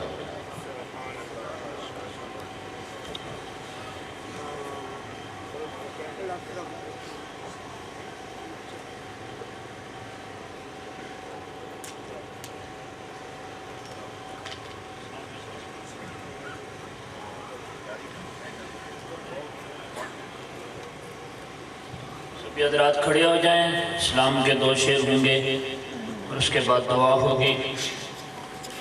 ذکر کرتے ہیں تیرا احسان ہے مولا، ہمارے پاس بخشش کا یہی سامان ہے مولا. اب میں بلا تاخیر دعوت خطاب دینے جا رہا ہوں. سرمایہ اہل سنت، افتخار اہل سنت، فخر اہل سنت، مجاہد اہل سنت، عالمی مبلغ اسلام، نامور شخصیت حضرت علامہ عالم نبیل فاضل الجلیل حضرت علامہ پیرزادہ محمد رضا ثاقب مصطفی صاحب مدد اللہ العالی. میں امیر اعلیٰ ادارت المصطفیٰ گجرانوالہ پاکستان میں آپ کو خطاب کی دعوت دینے سے پہلے آپ سے زور اپیل کرتا ہوں کہ آپ عاشقان مصطفیٰ کریم صلی اللہ علیہ وسلم، عشق مصطفیٰ صلی اللہ علیہ وسلم کا ثبوت دیں اور پرزور نعروں کی گونج میں آپ کا استقبال کریں. نعرہ تکبیر، نعرہ تکبیر. غازی محمد ممتاز قادری نے جس نعرے کو بلند کرنے کے لیے، جس نام کو بلند کرنے کے لیے، جس نام کی لاج رکھنے کے لیے، جس نام کی عظمت کو بلند کرنے کے لیے نہ جان کی پرواہ کی، نہ مال کی پرواہ کی، نہ عزت کی پرواہ کی، نہ آبرو کی پرواہ کی، نہ اس مرشد کی پرواہ کی، نہ اولاد کی پرواہ کی، نہ والدین کی پرواہ کی. گرامی قدر آپ بھی اسی نعرے کو بلند کرنے کے لیے نعرہ لگائیں. نعرہ تکبیر، نعرہ تکبیر، نعرہ رسالت، نعرہ رسالت. حضرت علامہ جو عالمی مبلغ اسلام ہے، ساری دنیا کے اندر ناموس رسالت کے تحفظ کے لیے جاتے ہیں. انہیں پتا چلے کہ سیسے کی سرزمین پر عاشقان مصطفیٰ بستے ہیں. نعرہ رسالت، نعرہ رسالت. حضرت علامہ مولانا رضا ثاقب مصطفی صاحب، میں ان سے ملتمس ہوں کہ آپ اسٹیج پر کرسی پر تشریف لائیں اور اپنے خیالات عالیہ سے ہمیں محسوس فرمائیں.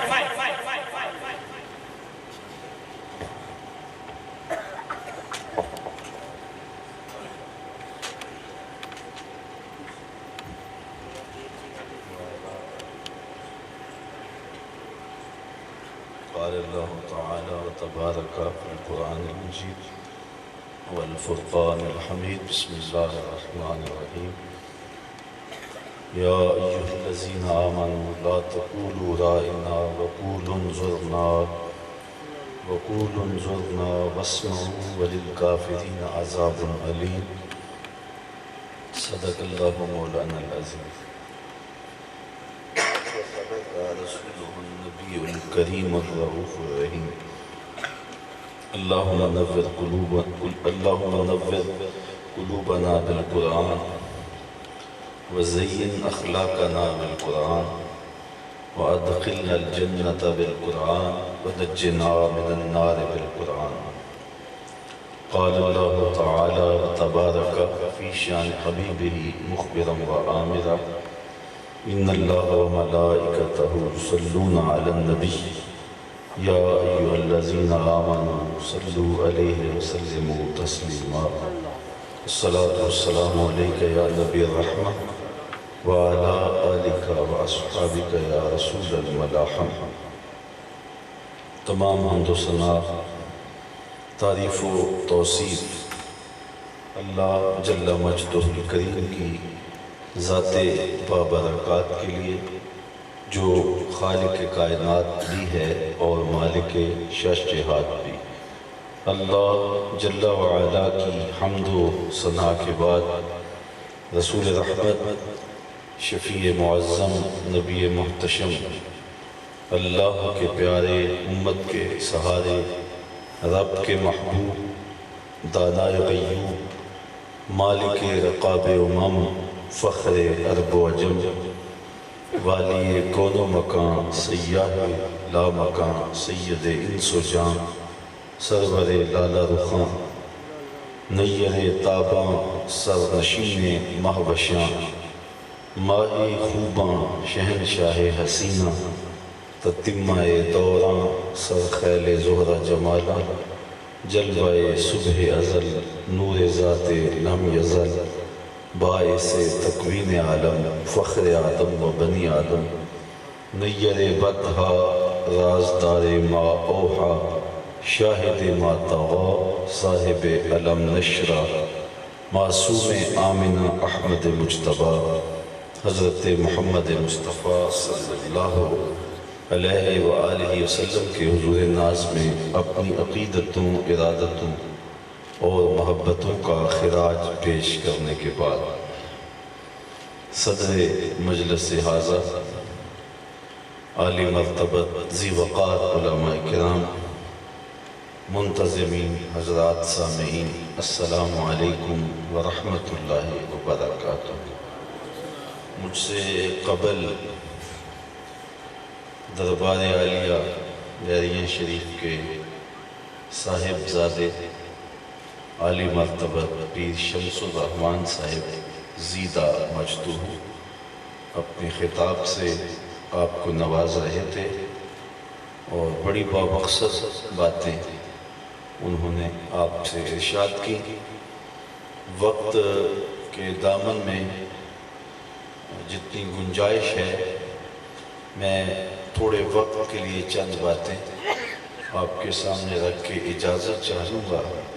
اللہ تعالیٰ میری زبان پر بھی بامقصد باتیں جاری فرمائے.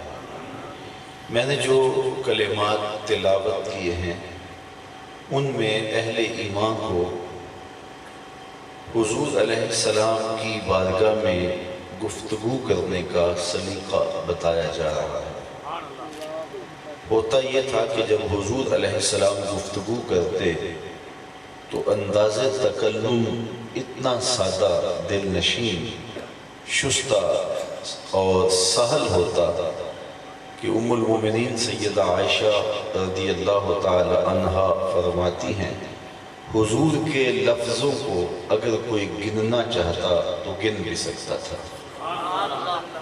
حضور ثقیل گفتگو نہیں فرماتے تھے. بعض لوگوں کو عادت ہوتی ہے کہ وہ بھاری بھرکم علمی اصطلاحات اور فنی اصطلاحات بولتے ہیں تاکہ مجمع پہ اپنے علم کا روب جمایا جا سکے. یہ حکمت کے منافی ہوتا ہے. حضور علیہ السلام سادہ انداز میں لوگوں کے فہم کے مطابق بات کرتے تھے. خود فرمایا کلم الناس علی قدر عقولہم، جب بات کرو تو اپنے سامعین کے فہم کے مطابق، ان کے نفسیات کے مطابق بات کرو. حضور لمبا خطاب کرنے کی عادت بھی نہیں رکھتے تھے. حضرت جابر بن سمرہ رضی اللہ تعالی عنہ فرماتے ہیں کنت اصلی مع النبی صلی اللہ علیہ وسلم فکانت صلاتہ قصدا وخطبتہ قصدا. میں حضور کے پیچھے نماز پڑھا کرتا تھا اور حضور کا خطبہ بھی سنتا تھا. حضور کی نماز بھی زیادہ لمبی نہیں ہوتی تھی اور خطبہ بھی طویل نہیں ہوتا تھا. نماز بھی پڑھاتے تو کمزور لوگوں کا خیال رکھتے. ہاں تنہا نماز پڑھتے تو پھر سجدے بھی طویل ہوتے، قیام بھی طویل ہوتا. بلکہ رب نے کہا اے چادر اوڑھنے والے، ساری رات جاگا نہ کر، کبھی سو بھی لیا کر. لیکن جب حضور انفرادی اجتماعی نماز پڑھاتے، لوگوں کو پڑھا رہے ہوتے، تو پھر لوگوں میں سے کمزوروں کا خیال رکھا کرتے. اسی طرح گفتگو بھی جب ارشاد فرماتے تو حضور کی گفتگو طویل نہیں ہوتی تھی. حجۃ الوداع سے اہم موقع کیا ہو سکتا ہے؟ پوری انسانیت کو، قیامت تک آنے والی انسانیت کو منشور حیات دینا تھا. لیکن خطبہ اٹھا کے دیکھ لیں، وہ بھی آپ کو طویل نہیں ملے گا. حضور علیہ السلام مختصر بات کرنے کے باوجود انتہائی جامعیت کے ساتھ بات کرنے کا مزاج رکھتے تھے.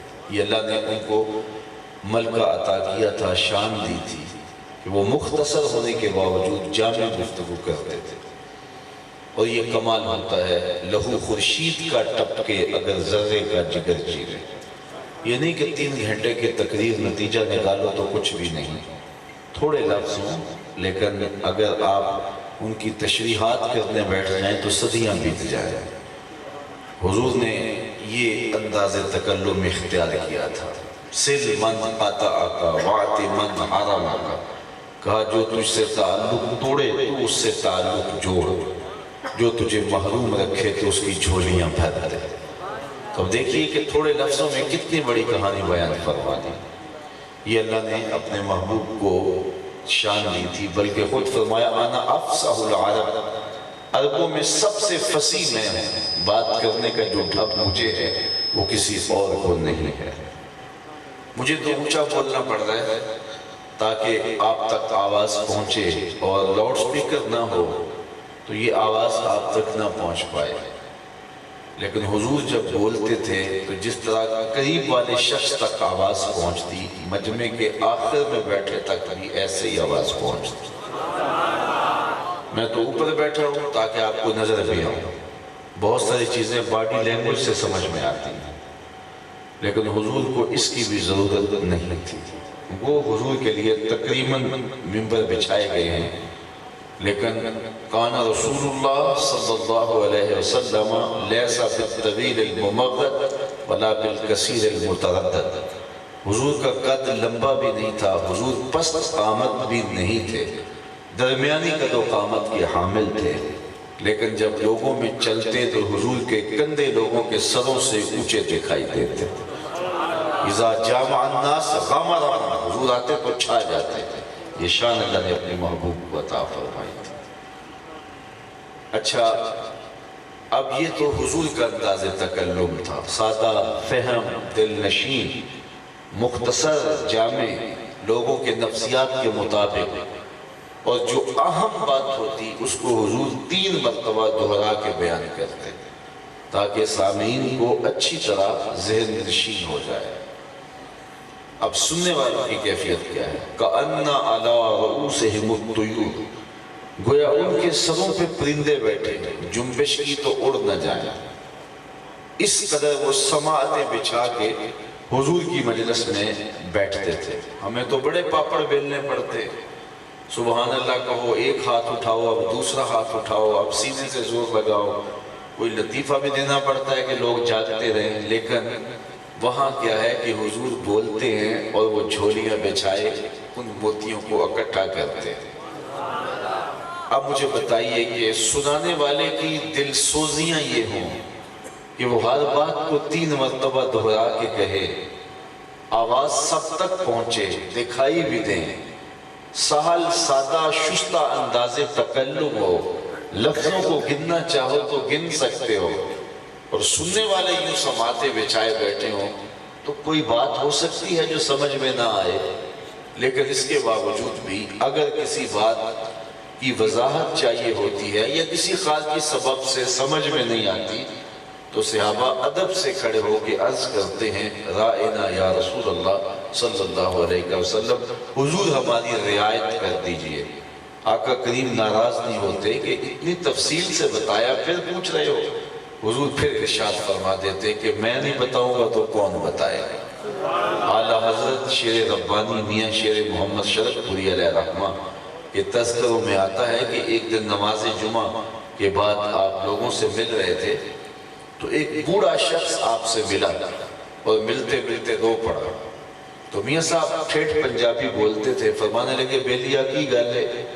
اس نے کہا جی دور دیہات سے سفر کر کے آپ کے پیچھے نماز جمعہ پڑھنے آیا ہوں، لیکن جو ہی آپ سے ملا ہوں تو مجھے اس بات کا دکھ ہوا کاش کہ میں آپ کا خطبہ بھی سنتا، چونکہ میں بوڑھا شخص ہوں، وقت پہ پہنچ نہیں سکا تھا، آپ کا خطاب گزر گیا، خیر مجھے آپ کے پیچھے نماز پڑھنے کی سعادت ملی ہے۔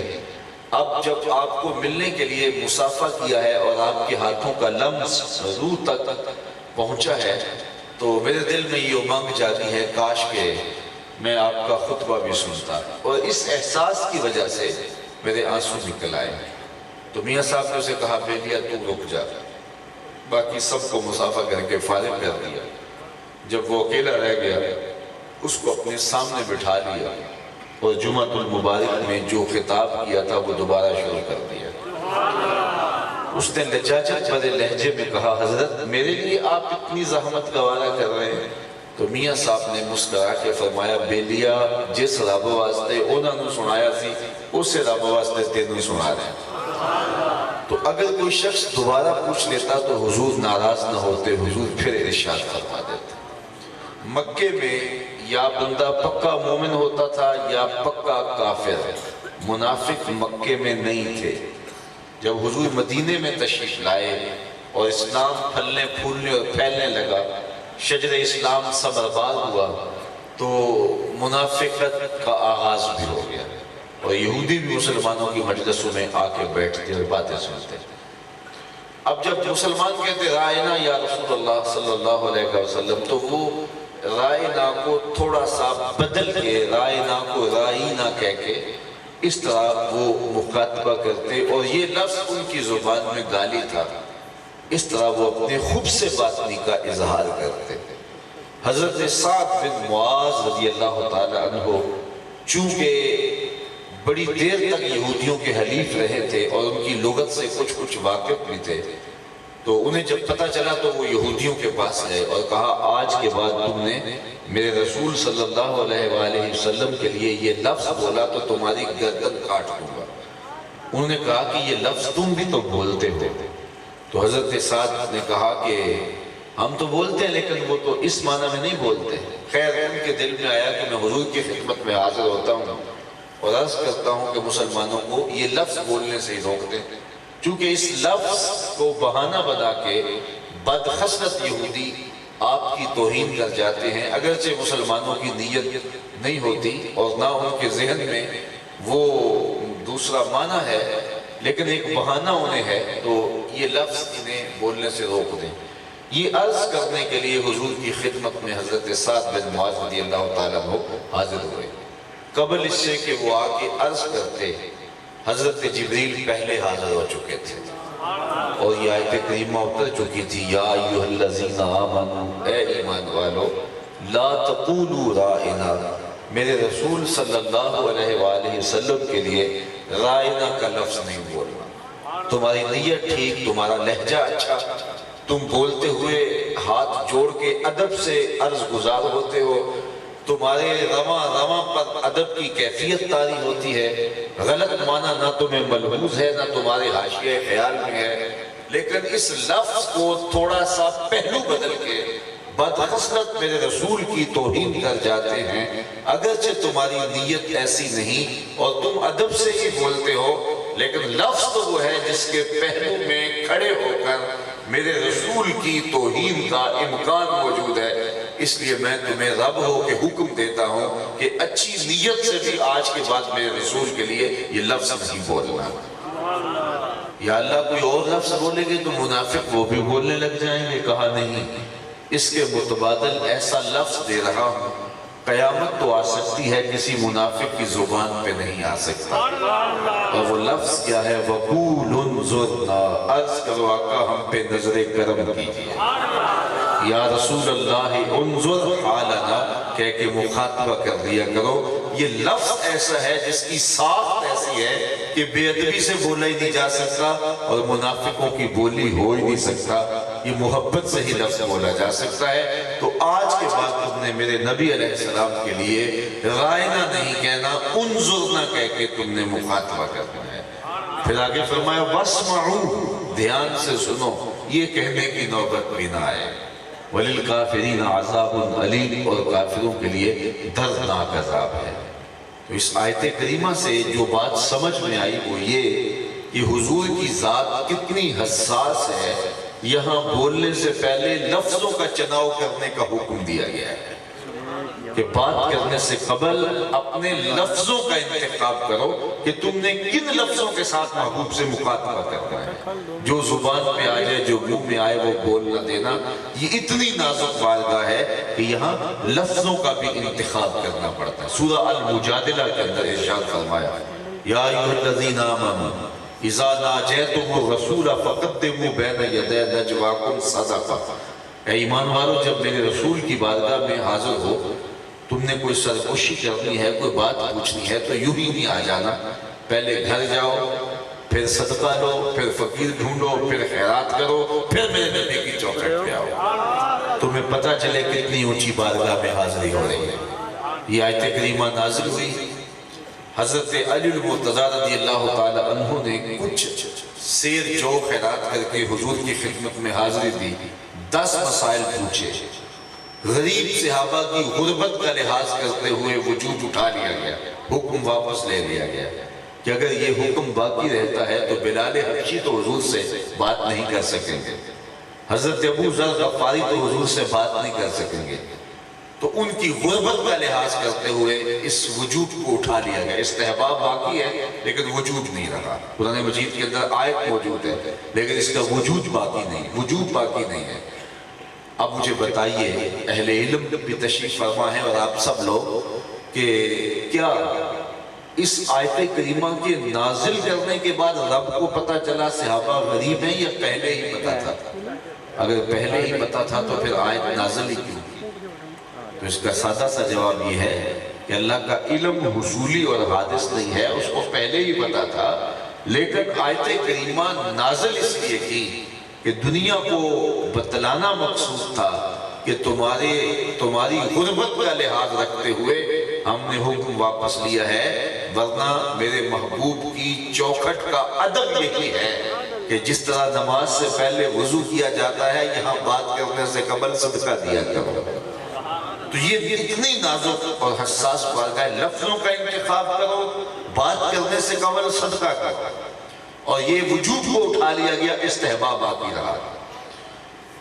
اور تیسری بات ارشاد فرمائی گئی، اے ایمان والو میرے نبی کی آواز سے تمہاری آواز اونچی نہیں ہونی چاہیے۔ سورہ الحجرات کے اندر ارشاد فرمایا یا ایھا الذین آمنوا لا ترفعوا اصواتکم فوق صوت النبی، اتنی حساس بارگاہ ہے، بات کرتے ہوئے تمہارا لہجہ میرے رسول کے لہجے سے بلند نہیں ہونا چاہیے۔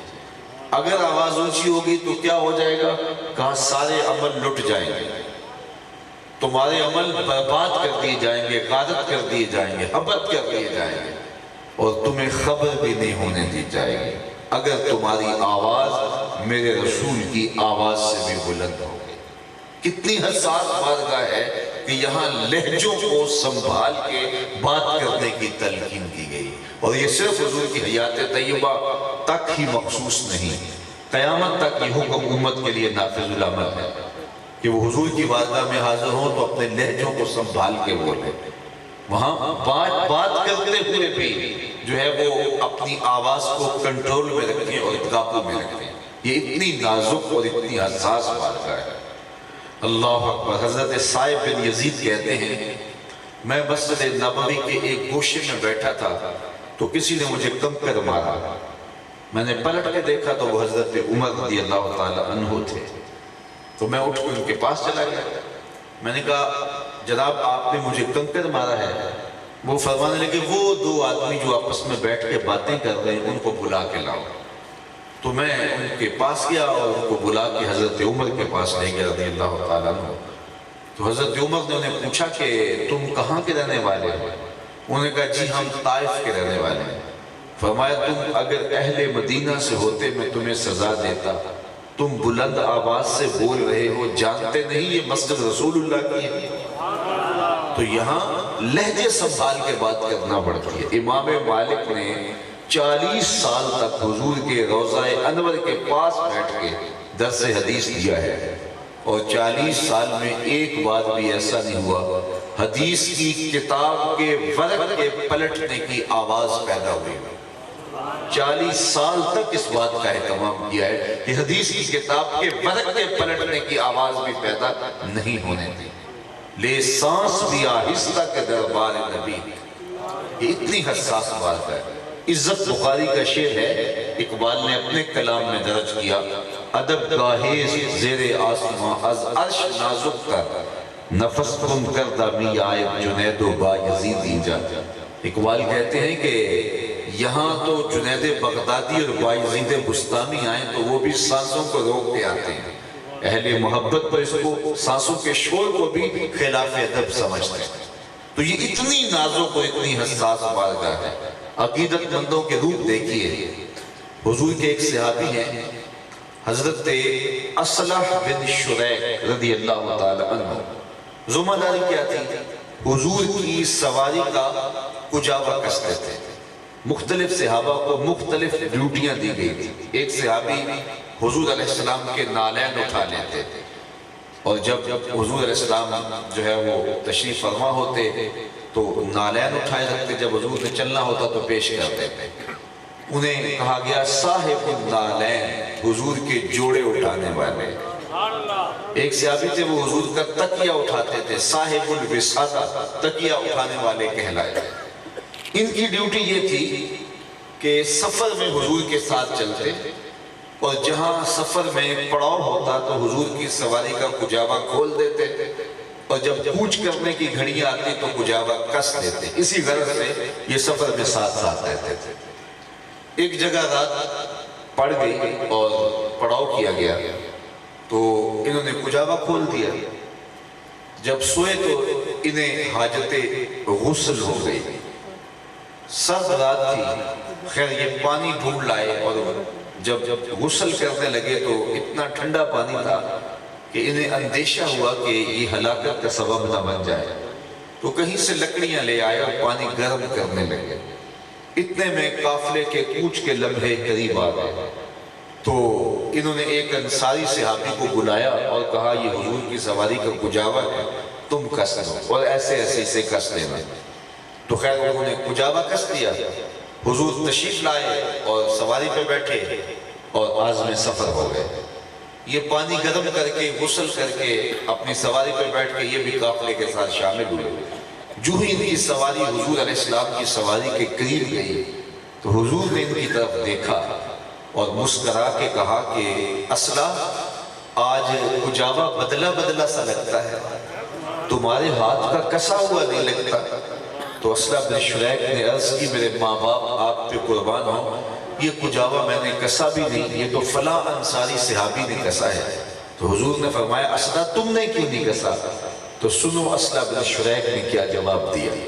اصلح بن شریح بولے یا رسول اللہ صلی اللہ علیہ وسلم میں طہارت پہ نہیں تھا اور میں نے یہ گوارا نہیں کیا کہ جس لکڑی نے آپ کے بدن کو چھونا ہے اس کو بے وضو ہاتھ لگاؤں.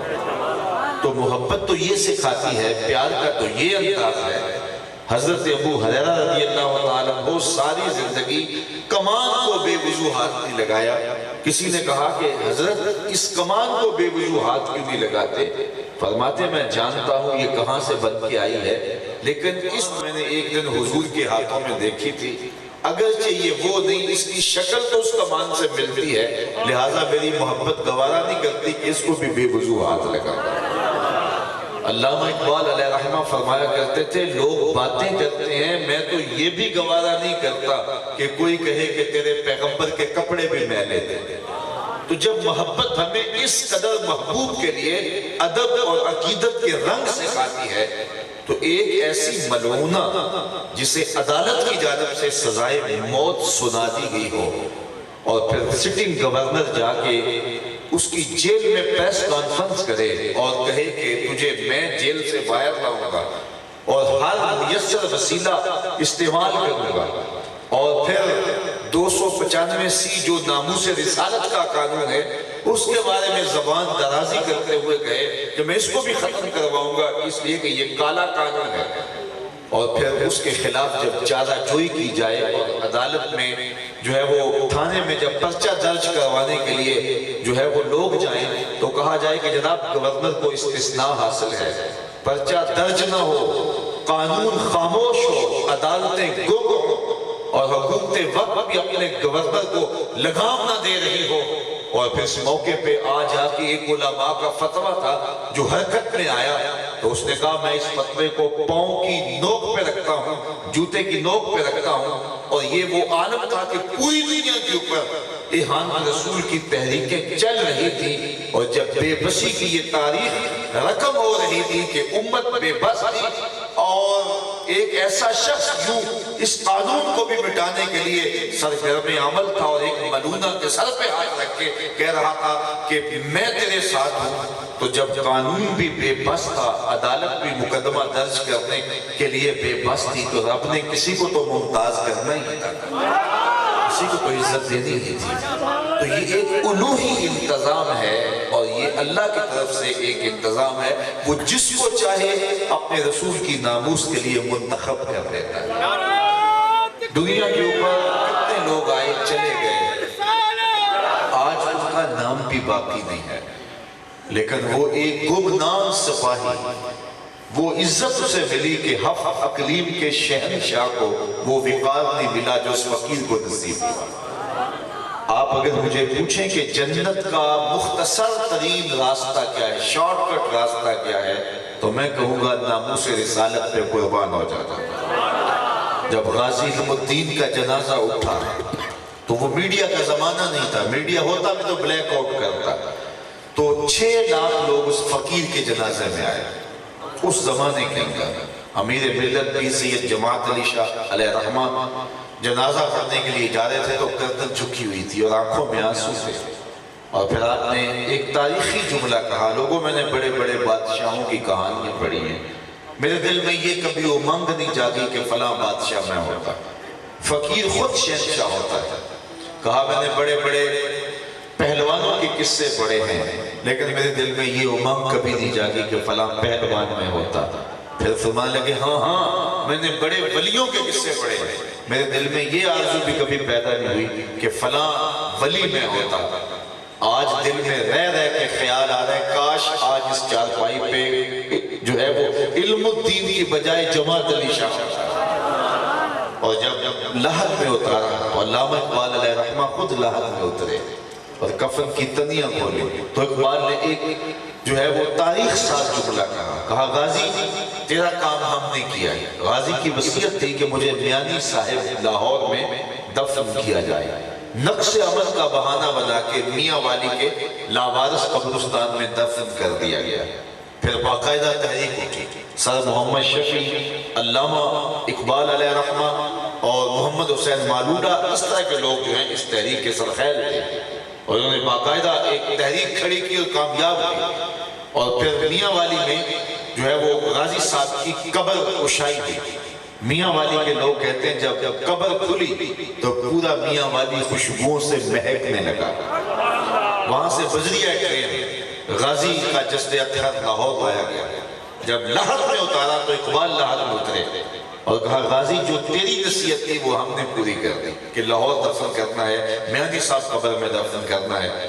تو تیری نصیحت ہم نے پوری کر دی، اب ایک کام تو اقبال کا کرنا، اور وہ یہ کہ جب لاحق میں رسول اللہ آئے اقبال کا سلام پیش کر، اور جب باہر اقبال نکل رہے تھے تو آنکھوں میں آنسو تھے اور ہاتھ مل رہے تھے، اور یہ تاریخی جملہ آپ نے کہا کہ لوگوں اسی گلیں کرتے رہ گئے تو ترکھانہ دا منڈا بازی رہ گیا۔ میں نے خود عامر چیمہ شہید کے جنازے پہ وہ مناظر دیکھے ہیں کہ آج تک نگاہوں سے وہ ہٹتے نہیں۔ جب تدفین ہو رہی تھی تو میں نے ایک سید زادے کو ان کی قبر کی پینٹی پہ کھڑے ہو کے سسکیاں لے کے روتے ہوئے دیکھا، اور وہ یہ کہہ رہا تھا ربا میں تیرے نہیں کہتا میں نے عامر چیمہ بنا دے، میں تو یہ کہتا ہوں اس کے قدموں کی خاک ہی بنا دے۔ اور حضرت غازی ممتاز کا جب جنازہ اٹھا کیا پاک پن تھا، جب جنازہ آیا تو لگتا تھا کسی دولہے کی بارات آ رہی ہے، اور بڑے بڑے لوگ اور اہل نظر، اہل مسند اور شیوخ الحدیث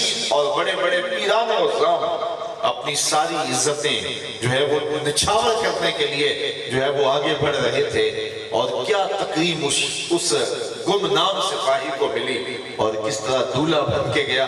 مجھے اعلیٰ حضرت گولڑوی علیہ رحمہ کا ایک پسند فرمودہ شعر وہاں رہ رہ کے یاد آیا، اور میں نے وہاں وہ شعر پڑھا بھی، لیے پھرتی ہے بلبل چونچ میں گل، لیے پھرتی ہے بلبل چونچ میں گل، شہید ناز کی تربت کہاں ہے۔ تو سارے لوگ جو ہے وہ اس کے لیے محبت نشاور کر رہے تھے، اور میں کہتا ہوں کہ جو حضور کے نام پہ قربان ہو جائے اسے مرنے نہیں دیتا ہے۔ اقبال کے سارے کلام کا رس نچوڑو تو خلاصہ یہ نکلتا ہے کہ محمد سے وفا تو نے تو ہم تیرے ہیں، یہ جہاں چیز ہے کیا لوح و قلم تیرے ہیں۔ اقبال کہتا ہے حضور سے وفا کا رشتہ قائم کر لو، پھر قلم بھی تمہیں دے دیں گے، تختی بھی تمہیں دے دیں گے، جو لکھنا ہوا لکھ لینا، پھر تمہاری تقدیر کا فیصلہ واشنگٹن میں نہیں ہوگا بلکہ خدا بندے سے خود پوچھے گا بتا تیری رضا کیا ہے۔ لیکن شرط یہ ہے کہ وفا کا رشتہ رسول اللہ صلی اللہ علیہ وآلہ وسلم کے ساتھ مستحکم ہو جائے۔ غازی نے شہادت کا جام نوش کر کے انمٹ نکوچ چھوڑے، اور ناموس رسالت کا قانون کئی سالوں کے لیے وہ محفوظ کر گیا، اور اس نے اپنے پیچھے ایک کھیت چھوڑا جو ہے سر کٹانے والوں کا، اور ہم کچھ کر پائیں یا نہ کر پائیں، ہم جو ہے وہ کتنی زوردار تحریک اٹھا سکتے ہیں یا نہیں اٹھا سکتے، ہم کیا اس نازک اور حساس موقع پر بھی باہم جڑ کے بیٹھ سکتے ہیں یا نہیں بیٹھ سکتے، ہماری صفوں میں اتحاد ہو سکتا ہے یا نہیں ہو سکتا، یہ سوال سارے بات کے ہیں۔ غازی نے اس کاز کے لیے قربانی دے کر کے حضور کی ناموس کے حوالے سے جو خدمات دی ہیں، اب جو بھی زبان کھولے گا اس کی گردن کاٹ کے رکھ دی جائے، اور اس نے ایک ایسا گروہ عاشقہ چھوڑ دیا ہے اور سینوں کے اندر مچلتے ہوئے دل اور محبتوں کا ایک جہاں آباد کر دیا ہے کہ حضور علیہ السلام کی ناموس کے لیے اگرچہ امت نے کبھی بھی حضور علیہ السلام کی توہین کو برداشت نہیں کیا، ہم کمزور ہو سکتے ہیں، عملی طور پہ کوتاہیوں کا شکار ہو سکتے ہیں، اور ہمیشہ مغرب کو بھول ہوئی اور اس نے حکمرانوں کے روح کے اندر عوام کا چہرہ دیکھنے کی کوشش کی۔ ہمارے حکمران بے غیرت ہو سکتے ہیں، لیکن یہ بات ذہن میں رکھیں کہ حضور کے نام پہ اپنا سب کچھ قربان کر دینا یہ امت کی سعادت مندی رہی ہے۔ لوگ تو آکسیجن سے سانس لیتے ہیں اور عاشقان رسول حضور علیہ السلام کی محبت سے سانس لیتے ہیں، اور اپنا سب سے چھاور کرنے کے بعد بھی پھر بھی یہی کہتے دکھائی دیتے ہیں، کروں تیرے نام پہ جاں فدا، نہ بس ایک جاں دو جہاں فدا، دو جہاں سے بھی نہیں جی بھرا، کیا کروں کروڑوں جہاں نہیں۔ غازی صاحب نے تو اپنی جان وار کر کے جو مشن تھا وہ پورا کیا، اور وہ سرخروئی بابرادی کے راستے پہ گامزن ہو گئے۔ میں اور آپ اپنی ذمہ داریوں کو بھی سمجھیں، اور اس وقت ہم سب سے زیادہ ہمیں جو ہے وہ سیاسی شعور اور باہمی اتحاد کی ضرورت ہے، اور اس کے لیے اگر ہم شعوری سفر نہیں کر پائیں گے تو پھر اتحاد کی منزل بھی ہمیں نصیب نہیں ہوگی، اور اتحاد سے ہی قومیں قوت پاتی ہیں۔ جو قومیں منتشر ہوتی ہیں وہ ہزار وسائل کے باوجود ذلیل و رسوا ہو جاتی ہیں، اور جو قومیں متحد ہوتی ہیں وہ وسائل کی کامیابی کے باوجود بھی عروج اور پاک پا لیتی ہیں۔ میں اور آپ اپنے رویے، اپنے انداز زندگی پر غور کریں اور اپنی گفتگو پر بھی ضرور غور کریں، اور ہم اس حوالے سے اپنے کردار پر بھی توجہ کریں کہ ہم اس حوالے سے کیا کر رہے ہیں۔ میں اگر یہاں ممبر اور محراب کی ذمہ داریوں پہ ہوں تو میں بھی دیکھوں کہ کیا اس کے تقاضے میں نے کہاں تک پورے کیے ہیں، اور اگر آپ جو ہے وہ کسی مسند پہ ہیں، کسی عہدے پہ ہیں، یا آپ جو بھی حیثیت رکھتے ہیں معاشرے میں، تو آپ دیکھیں کہ اس کی ذمہ داریوں کو آپ نے کہاں تک پورا کیا ہے۔ جب میں اور آپ اپنی ذمہ داریوں کو نبھانا شروع کر دیں گے تو پھر کوئی وجہ نہیں کہ دنیا کے اوپر کوئی اور جھنڈا ہو، ہر چھت کے اوپر جھنڈا میرے رسول کا ہی ہوگا۔ اور یہ بات ذہن میں رکھیں کہ بالآخر اسلام نے ہی غالب ہونا ہے۔ اسلام غالب ہونے کے لیے ہے، مغلوب ہونے کے لیے نہیں ہے۔ اس وقت ہماری کوتاہیوں کی وجہ سے آج ہم دنیا کے اوپر ایک پسماندہ قوم کی صورت کے اندر جی رہے ہیں، لیکن بہرحال اگر ہم نہیں اٹھیں گے تو اللہ کسی اور کو یہ ذمہ داری دے دے گا، اور جو ہے وہ کوئی اور لوگ غلبہ اسلام کا خواب شرمندہ تعبیر کریں گے۔ مجھے اور آپ کو اپنے حصے کا کام ضرور کرنا چاہیے، اگرچہ ظلمت بہت ساری ہے، اندھیرا بہت سارا ہے، اور ہمارے اندر شعور کی جو کمی ہے وہ تو جو ہے وہ انتہاؤں کو چھو رہی ہے۔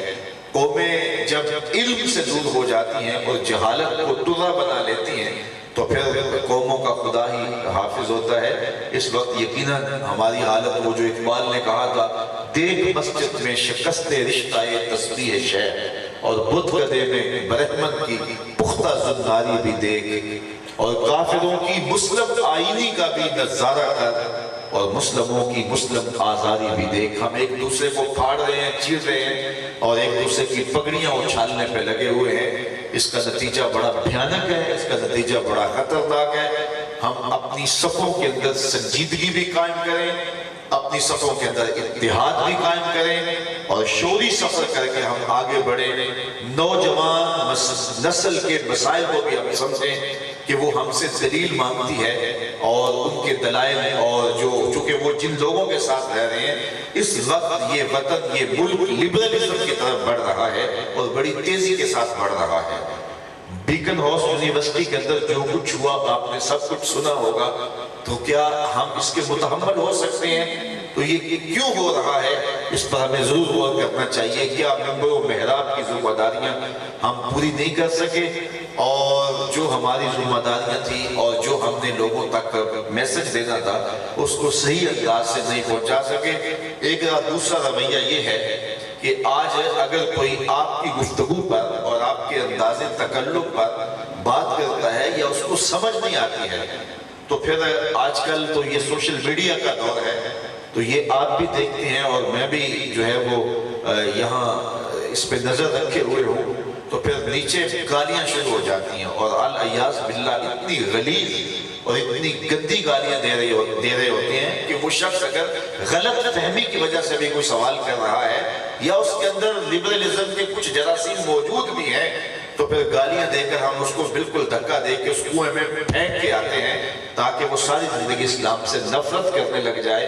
یہ اہل ایمان کا کبھی رویہ نہیں رہا اور کبھی یہ طریقہ نہیں رہا۔ وہ لوگ قابل ترس ہیں، ان کو دلیل سے سمجھاؤ اور ان سے بات کرو دلیل کے ساتھ، نہ یہ ہے کہ ان کو گالیاں دینا شروع کر دو اور وہ تمہارے رویے سے تنگ ہو کر کے یہ اسلام کا مزاج سمجھ بیٹھے، حالانکہ اسلام کا یہ مزاج نہیں ہے۔ تو یہ مزاج کسی شخص کا ذاتی ہو سکتا ہے، بالخصوص سوشل میڈیا پہ وہ لوگ آ بیٹھے ہیں جو پہلے وہ کبھی وہ ٹائلٹ کے اندر اور واش روم کے اندر وہ گندگی اور غلاظت بھری باتیں لکھا کرتے تھے، اب ان کے ہاتھ میں یہ سوشل میڈیا آ گیا ہے اور وہی گند وہ یہاں لکھ رہے ہیں، اور یہ اسلامی پیجز اور جو ہے وہ اسلامی ذہن کے نام سے یہ سب کچھ ہو رہا ہے، جس سے لبرلزم کو تقویت مل رہی ہے۔ ہم ہر اپنے اٹھنے والے قدم سے پہلے سوچیں کہ میرا یہ قدم کیا اسلام مخالف قوتوں کو یا اسلام کے بارے میں جو غلط فہمی پھیلائی گئی ہے اس کا جو لوگ شکار ہوئے ہیں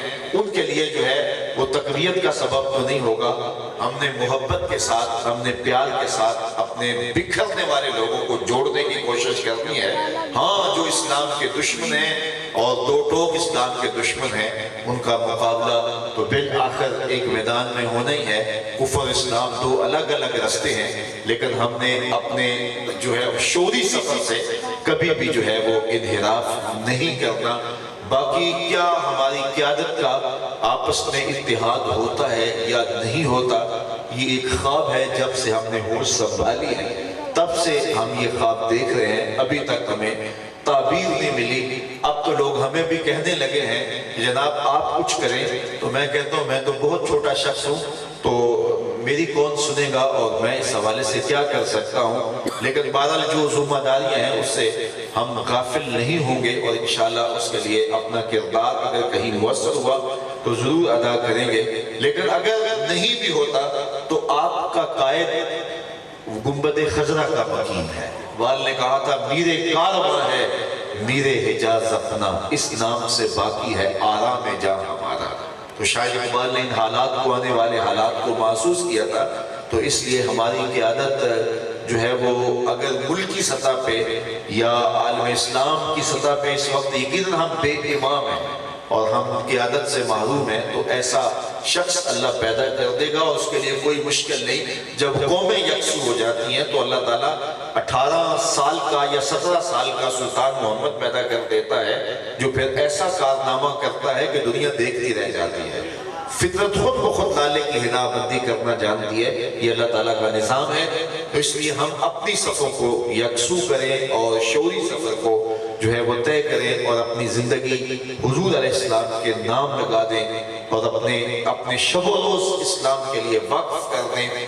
یہ تھوڑی سی زندگی کی مہلت ہے, یہ خواب ٹوٹ جائے گا, بالآخر ہم آغوش موت میں جانا ہے. قبل اس سے کہ منہ ڈھانپ کے قبر کی طرف بڑھ رہے ہوں, آج تو کھلا منہ ہے اور کھلے منہ سے اس کی چوکھٹ پہ حاضر ہوں. پھر جو لوگ اٹھا کے لے جا رہے ہوں گے تو بہتر نہیں ہے خود اپنے قدموں سے چل کے اس کی دہلیز پہ آئے.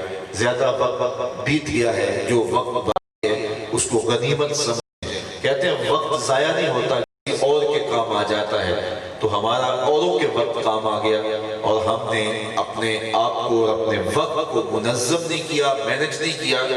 بلکہ آپ اگر ناراض نہ ہو تو ہماری مجالس اور ہماری محافل سے ایک تحریک اٹھائی جا سکتی ہے. یہ محفل میلاد جو ہے, میں سمجھتا ہوں کہ محفل میلاد سے امت کو کھڑا کیا جا سکتا ہے.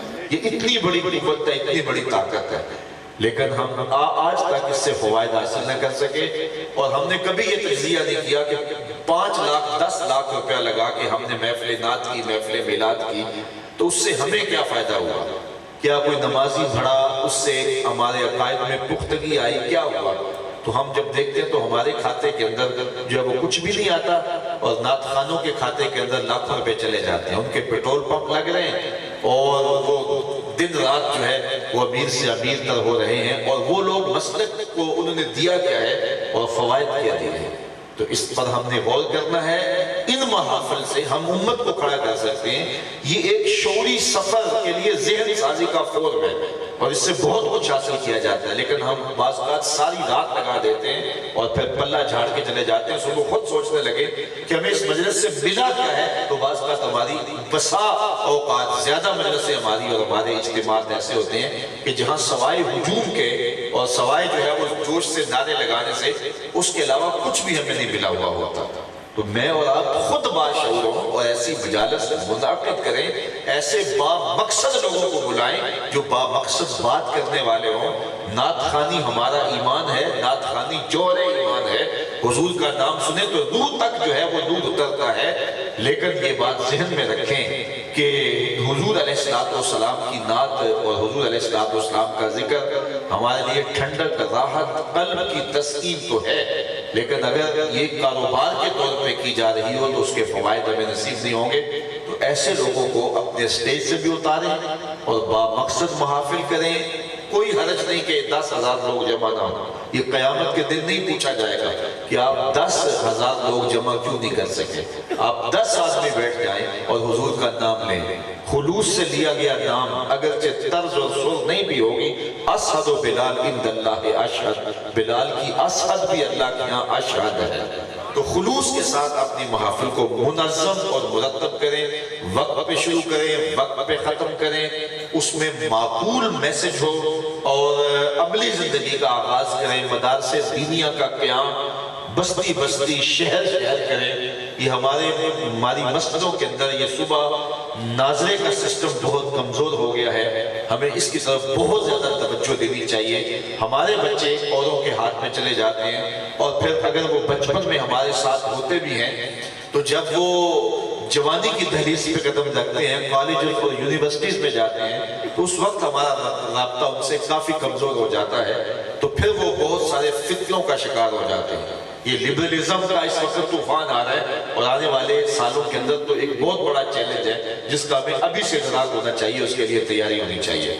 لیکن اگر ہم نئی تیاری کریں گے تو ہم اس نسل کو اپنے ہاتھوں سے کھو دیں گے، اور اس کا قصور جو ہے وہ اس کے مجرم ہم خود ہوں گے۔ تو ہمیں اپنی اس نسل پر بھی توجہ رکھنی چاہیے، نہ کہ اس مرغی کی طرح کہ جو بطخ کے بچے نکالتی ہے اور 2 4 5 دن اس کے ساتھ رہتے ہیں، اور جب ان کو لے کے باہر نکلتی آگے چھپڑ آتا ہے تو وہ بچے چھلانگ لگا کے وہاں تیرنے لگ جاتے ہیں، اور مرغی جو ہے وہ کنارے کھڑے ہو کے روتی رہتی ہے کہ اب میں نے ان کو جو ہے وہ پالا پوسا اور اب یہ چھپڑ میں چلے گئے۔ تو اس طرح ہماری نسل اوروں کے درخے میں جا رہے ہیں۔ مستقبل کا چیلنج یہ ہے کہ نسل ہماری ہوگی لیکن ہمارے خلاف بات کرے گی، اور اسلام کے خلاف اس کو کھڑا کیا جائے گا۔ مغرب کی سازش یہ نہیں ہے کہ ان سے کلمہ چھین لیا جائے۔ انہوں نے ایک وفد بھیجا تھا کسی زمانے کے اندر بر صغیر پاک و ہند میں، پارلیمنٹ کے ممبران، مختلف ماہرین، نفسیات کے ماہرین اور مختلف صحافیوں پر مشتمل، کہ جا کے وہاں کے لوگوں کا تجزیہ کرو۔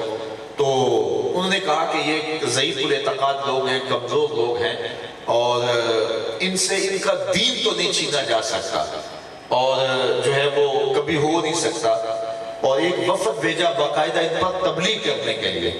تو انہوں نے کہا کہ جناب اتنا سرمایہ تمہارے اوپر لگایا، تم نے کتنے مسلمانوں کو جو ہے وہ کافر کیا ہے، یہودی بنایا ہے، عیسائی بنایا ہے۔ تو انہوں نے کہا جناب ہم ایک بھی مسلمان کو عیسائی نہیں بنا سکتے۔ آپ روز خبریں یہاں سنتے ہیں اتنے عیسائی مسلمان ہو گئے، لیکن یہ خبر نہیں ہے کہ کوئی مسلمان معاذ اللہ عیسائی ہو گئے۔ تو کہا کہ تمہاری مشنریاں کام کر رہی ہیں، لیکن اس کے باوجود کیا ہوا کہ تم نے اتنا سرمایہ لگانے کے باوجود بھی ایک عیسائی اور ایک یہودی نہیں بنایا۔ انہوں نے رپورٹ میں جواب دیا کہ ہم نے کسی ایک شخص کو عیسائی تو نہیں بنایا، لیکن ایسے ہزاروں لوگ ہیں جن کو ہم نے مسلمان بھی نہیں رہنے دیا۔ تو اصل ان کے ہدف بڑے باریک ہیں اور ان کی چالیں بڑی باریک ہیں۔ تو وہ ہم سے ہمارا وہ دین چھیننا چاہتے ہیں، اور یہ بات ذہن میں رکھیں کہ ناموس رسالت یہ آخری حد ہے، اور اب وہ اس آخری حد کو چھو رہے ہیں، اور پوری دنیا کے اوپر جو ہے وہ یہ اہانت کی تحریکیں اٹھائی جا رہی ہیں۔ یہ کچھ سادہ سا معاملہ نہیں ہے، اور یہاں میں ایک اور حساس بات بھی کرنا چاہوں گا اگر آپ اس پہ توجہ دیں، اور وہ یہ کہ مغرب کو ہمیشہ ایسے لوگوں کی ضرورت رہی ہے کہ جو اسلام کی غلط تصویر پیش کریں اور متشدد مزاج کے لوگ ہوں، اور پاکستان میں ایک مخصوص فرقے کو استعمال کیا گیا، اور ان کے ذریعے سے پاکستان کو بھی نقصان پہنچایا گیا، خودکشی سے بہت سارے مسلمانوں کو بھی مارا گیا، اور اسلام کا ایک غلط امیج جو ہے وہ لوگوں کے سامنے پیش کیا گیا۔ اب وہ لوگ تو اس دہشت گردی سے باہر نکل رہے ہیں، ہم غیر ارادی طور پہ کہیں دہشت گردی کے اندر شامل نہ ہو جائیں۔ ہم اپنی تحریکوں میں، اپنی تنظیموں میں پرزور ورک کریں، کام کریں، لیکن شعور کے ساتھ آگے بڑھیں۔ کہیں ایسا نہ ہو کہ جہاں سے لوگ باہر نکل رہے ہیں اور مغربی قوتوں کو اس جگہ پہ کچھ لوگوں کی ضرورت ہے تو وہ ہمیں وہاں کھڑا کر دے، اور ہمارے لیے مستقبل میں مسائل ہوں۔ انتہائی جو ہے وہ باریک چالیں ہیں جو دشمن ہمارے ساتھ چل رہا ہے، اور ہمیں پوری ہوش مندی کے ساتھ دشمن کے ہار بار کا مقابلہ کرنا ہے۔ باقی اسلام کل بھی زندہ تھا، اسلام آج بھی زندہ ہے۔ پاکستان کی مثال وہ بابا صاحب نے دی تھی کہ یہ حضرت صالح علیہ السلام کی اونٹنی کی طرح ہے کہ جو اس کو نقصان پہنچائے گا خود ذلیل و رسوا ہو جائے گا۔ اور آج جن لوگوں نے بھی پاکستان کو نقصان پہنچایا اور بالخصوص ناموس رسالت، یہ پاکستان کی اساس ہے۔ آدھا پاکستان اس وقت بن گیا تھا جب غازی علم الدین کو شہید کیا گیا تھا اور قوت کھڑی ہوئی تھی اور امت مسلمہ جو ہے وہ ایک پلیٹ فارم پہ آ گئی تھی۔ تو یہ حکمرانوں کی غلط فہمی ہے کہ ہم مغرب کے اشارے پہ جو چاہیں کریں۔ اس امت کے مزاج میں عشق رسول راسخ ہے اور کبھی بھی اس چیز کو قبول نہیں کرے گی یہ امت، اور اس دن سے حکمران چین کی نیند نہیں سو سکے اور اللہ کی خفیہ تدبیروں کا شکار ہو گئے ہیں اور یہ جلد اپنے برے انجام کو پہنچیں گے۔ میں نے اگلے دن ہی کہا تھا کہ حکمران سمجھتے ہیں کہ اپنے غازی ممتاز کو ختم کر کے ایک بہت بڑا مسئلہ حل کر لیا ہے، لیکن اب یہ دیکھیں اور انتظار کریں کہ عرش کا رب ان کے ساتھ کرنے والا کیا ہے اور ان کے ساتھ اب ہوتا کیا ہے۔ باقی حضور کا نام کل بھی اونچا تھا، میرے حضور کا نام آج بھی اونچا ہے اور آنے والے کل میں بھی اونچا رہے گا۔ ہم نے جب سے ہوش سنبھالی ہے ہر اچھی قدر کو زوال پذیر ہوتے دیکھا ہے۔ کسی زمانے میں ایک شخص کی بیٹی پورے گاؤں کی بیٹی ہوتی تھی، آج جس کی بیٹی ہے اسی کی بیٹی۔ مربتیں ٹوٹ گئی، بھائی چارے ٹوٹ گئے، خون سفید ہو گئے، بھائی بھائی کا گلا کاٹنے کے لیے آمادہ ہو گیا۔ عجیب حالت ہم دیکھ رہے ہیں۔ آج سے 20 سال 25 سال پہلے حالات اور تھے، آج حالات بدل کے کہاں چلے گئے۔ تو ہر اچھی قدر زوال پذیر ہوئی اور ہر اچھی قدر نیچے جا رہی ہے، لیکن ہم نے ان سالوں میں دیکھا ہے ذکر رسول اوپر جا رہا ہے۔ اس لیے کہ اچھی قدروں کو بحال رکھنا ہماری ذمہ داری تھی جو ہم نبھا نہ سکے، لیکن ذکر رسول کا جھنڈا اونچا رکھنا رب نے اپنے ذمہ کرم پہ لیا ہے اور یہ جھنڈا کبھی بھی نیچا نہیں ہوگا۔ چاند کی طرف منہ کر کے تھوکنے سے چاند کی دوری کرنے میلی نہیں ہوتی، تھوکنے والے کا اپنا ہی منہ گندا ہوتا ہے۔ میرے نبی کا نام کل بھی روشن تھا، میرے نبی کا نام آج بھی روشن ہے۔ کی محمد سے وفا تو نے تو ہم تیرے ہیں، یہ جہاں چیز ہے کیا لوح و قلم تیرے ہیں۔ وآخر دعوانا ان الحمدللہ۔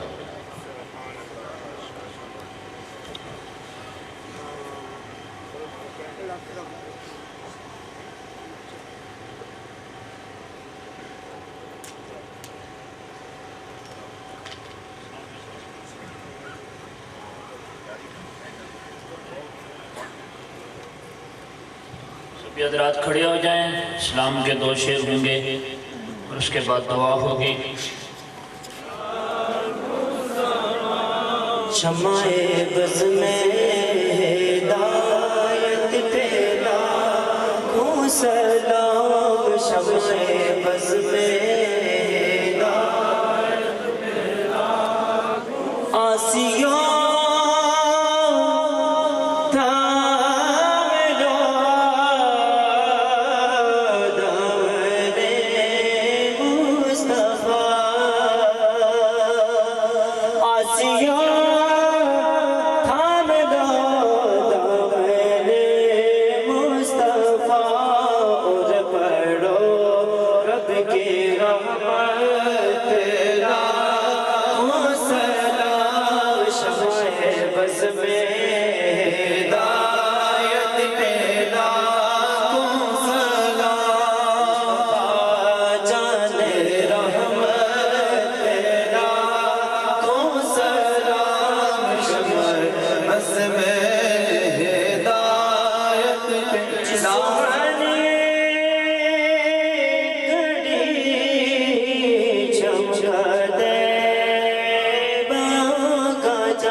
آتنا فی الدنیا حسنة وفی الآخرة حسنة وقنا عذاب النار وادخلنا الجنة مع الابرار یا عزیز یا غفار یا رب العالمین۔ اے الہ العالمین، یہ جو پاکیزہ محفل پاک زیر عنوان میلاد مصطفیٰ صلی اللہ علیہ وسلم منعقد کی گئی، اے رب کریم اس میں بصورت تلاوت، بصورت نعت، بصورت واعظ جتنا بھی تیرا اور تیرے حبیب کا ذکر پاک کیا گیا، اسے اپنے بارگاہ بے کس بنا میں درجہ قبولیت عطا فرما۔ اے رب کریم اس ذکر پاک کا ثواب ہدیتاً تحفتاً اپنے حبیب کریم کے دربار میں پہنچا دے، بوسیلہ سید المرسلین اس تمام تر ذکر پاک کا ثواب جملہ انبیاء و اصحاب، اہل بیت و امہات المومنین کے بعد تابعین، تبع تابعین، اولیاء، علماء، مومنین، مومنات، جملہ امت محمد صلی اللہ علیہ وسلم کے جتنے بھی احباب، خواتین و حضرات اس دنیا سے جا چکے، اللہ ان کو اس کے ثواب پہنچا دے۔ اے رب کریم ہم تیرے دربار میں التجا کرتے ہیں کہ اللہ ہماری یہ حاضری اور یہاں بیٹھنا، تیرا اور تیرے حبیب کا ذکر کرنا، اور پھر بالخصوص جو یہ واعظ کیا گیا، اے رب کریم اس پر عمل کرنے کی توفیق عطا فرما۔ اے رب کریم ہمارے اگلے پچھلے صغیرہ کبیرہ ظاہر باطن گناہ معاف فرما۔ اے رب کریم ظاہری باطنی پاکیزگی عطا فرما، جسمانی روحانی شفا عطا فرما، دین و دنیا کی بھلائی عطا فرما۔ پھر جن اہل ایمان حضرات نے، میلاد کمیٹی کے جملہ منتظمین نے یہ پاکیزہ بزم کیف و سرور منعقد کی، اے اللہ اس میں جس طرح کی کاوش کی گئی، مالی بدنی خدمات دی گئی، اے الہ العالمین ان تمام تر کاوشوں کو اپنے دربار میں قبول کرتے ہوئے، اے الہ العالمین ان تمامی منتظمین حضرات کے دینی دنیاوی حاجتیں پوری فرما، دینی دنیاوی برکات عطا فرما۔ سٹیج پر تشریف فرما جید علماء کرام اور بالخصوص سرمایہ ملت اسلامیہ، فخر اہل سنت، مبلغ اسلام حضرت میرزادہ رضا ثاقب مصطفی دامت برکاتہ العالیہ کے علمی فیضان میں اللہ مزید نکھار عطا فرما، ان کی زبان میں اے اللہ مزید تاثیر عطا فرما، ان کے کردار میں اے الہ العالمین مزید بلندی عطا فرما، ان کے عمل و کردار سے، ان کی گفتار سے اے الہ العالمین اس امت کو ہمیشہ فیض یاب فرما۔ اے الہ العالمین دیگر جتنے صاحبان شرف حضرات یہاں تشریف فرما ہیں، اہل ایمان اس پنڈال میں تشریف فرما ہیں، دور و نزدیک سے تیرا اور تیرے حبیب کا ذکر سننے کے لیے، اچھی باتیں اور خیرات سمیٹنے کے لیے جو اہل ایمان تشریف فرما ہوئے، اے اللہ ان کا آنا، ان کا جانا، ان کا بیٹھنا، ان کا سننا قبول کر کے اللہ دینی دنیاوی حاجات پوری فرما۔ اے رب کریم بیماروں کو شفا کاملہ عطا فرما، بے اولادوں کو نیک نرینہ اولاد عطا فرما، بے روزگاروں کو نیک روزگار عطا فرما، بے اتفاقوں کو اتفاق عطا فرما، جو راہ ہدایت سے بھٹک گئے اے رب کریم انہیں ہدایت کا نور عطا فرما۔ اے اللہ اس بستی اور شہر پہ رحمتوں کا نزول فرما۔ اے رب کریم ملک پاکستان کو استحکام، کشمیر کو آزادی، افغانستان کو امن، فلسطین کو آزادی، عراق اور شام کو حق اور سچ کا اقتدار عطا فرما۔ اے اللہ اسلام کا بول بالا فرما، اہل اسلام کی اتفاق و اتحاد عطا فرما۔ اے الہ العالمین تیرے دربار میں التجا کرتے ہیں شہید ناموس رسالت غازی ملت ممتاز حسین قادری رحمت اللہ علیہ کے درجات مزید بلند فرما، اور ان کی شہادت کے طفیل اے اللہ ہمیں بھی ناموس رسول کی حفاظت کرنے کی توفیق عطا فرما۔ صلی اللہ تعالیٰ علی خیر خلقہ محمد وعلی آلہ وصحبہ اجمعین برحمتک یا ارحم الراحمین۔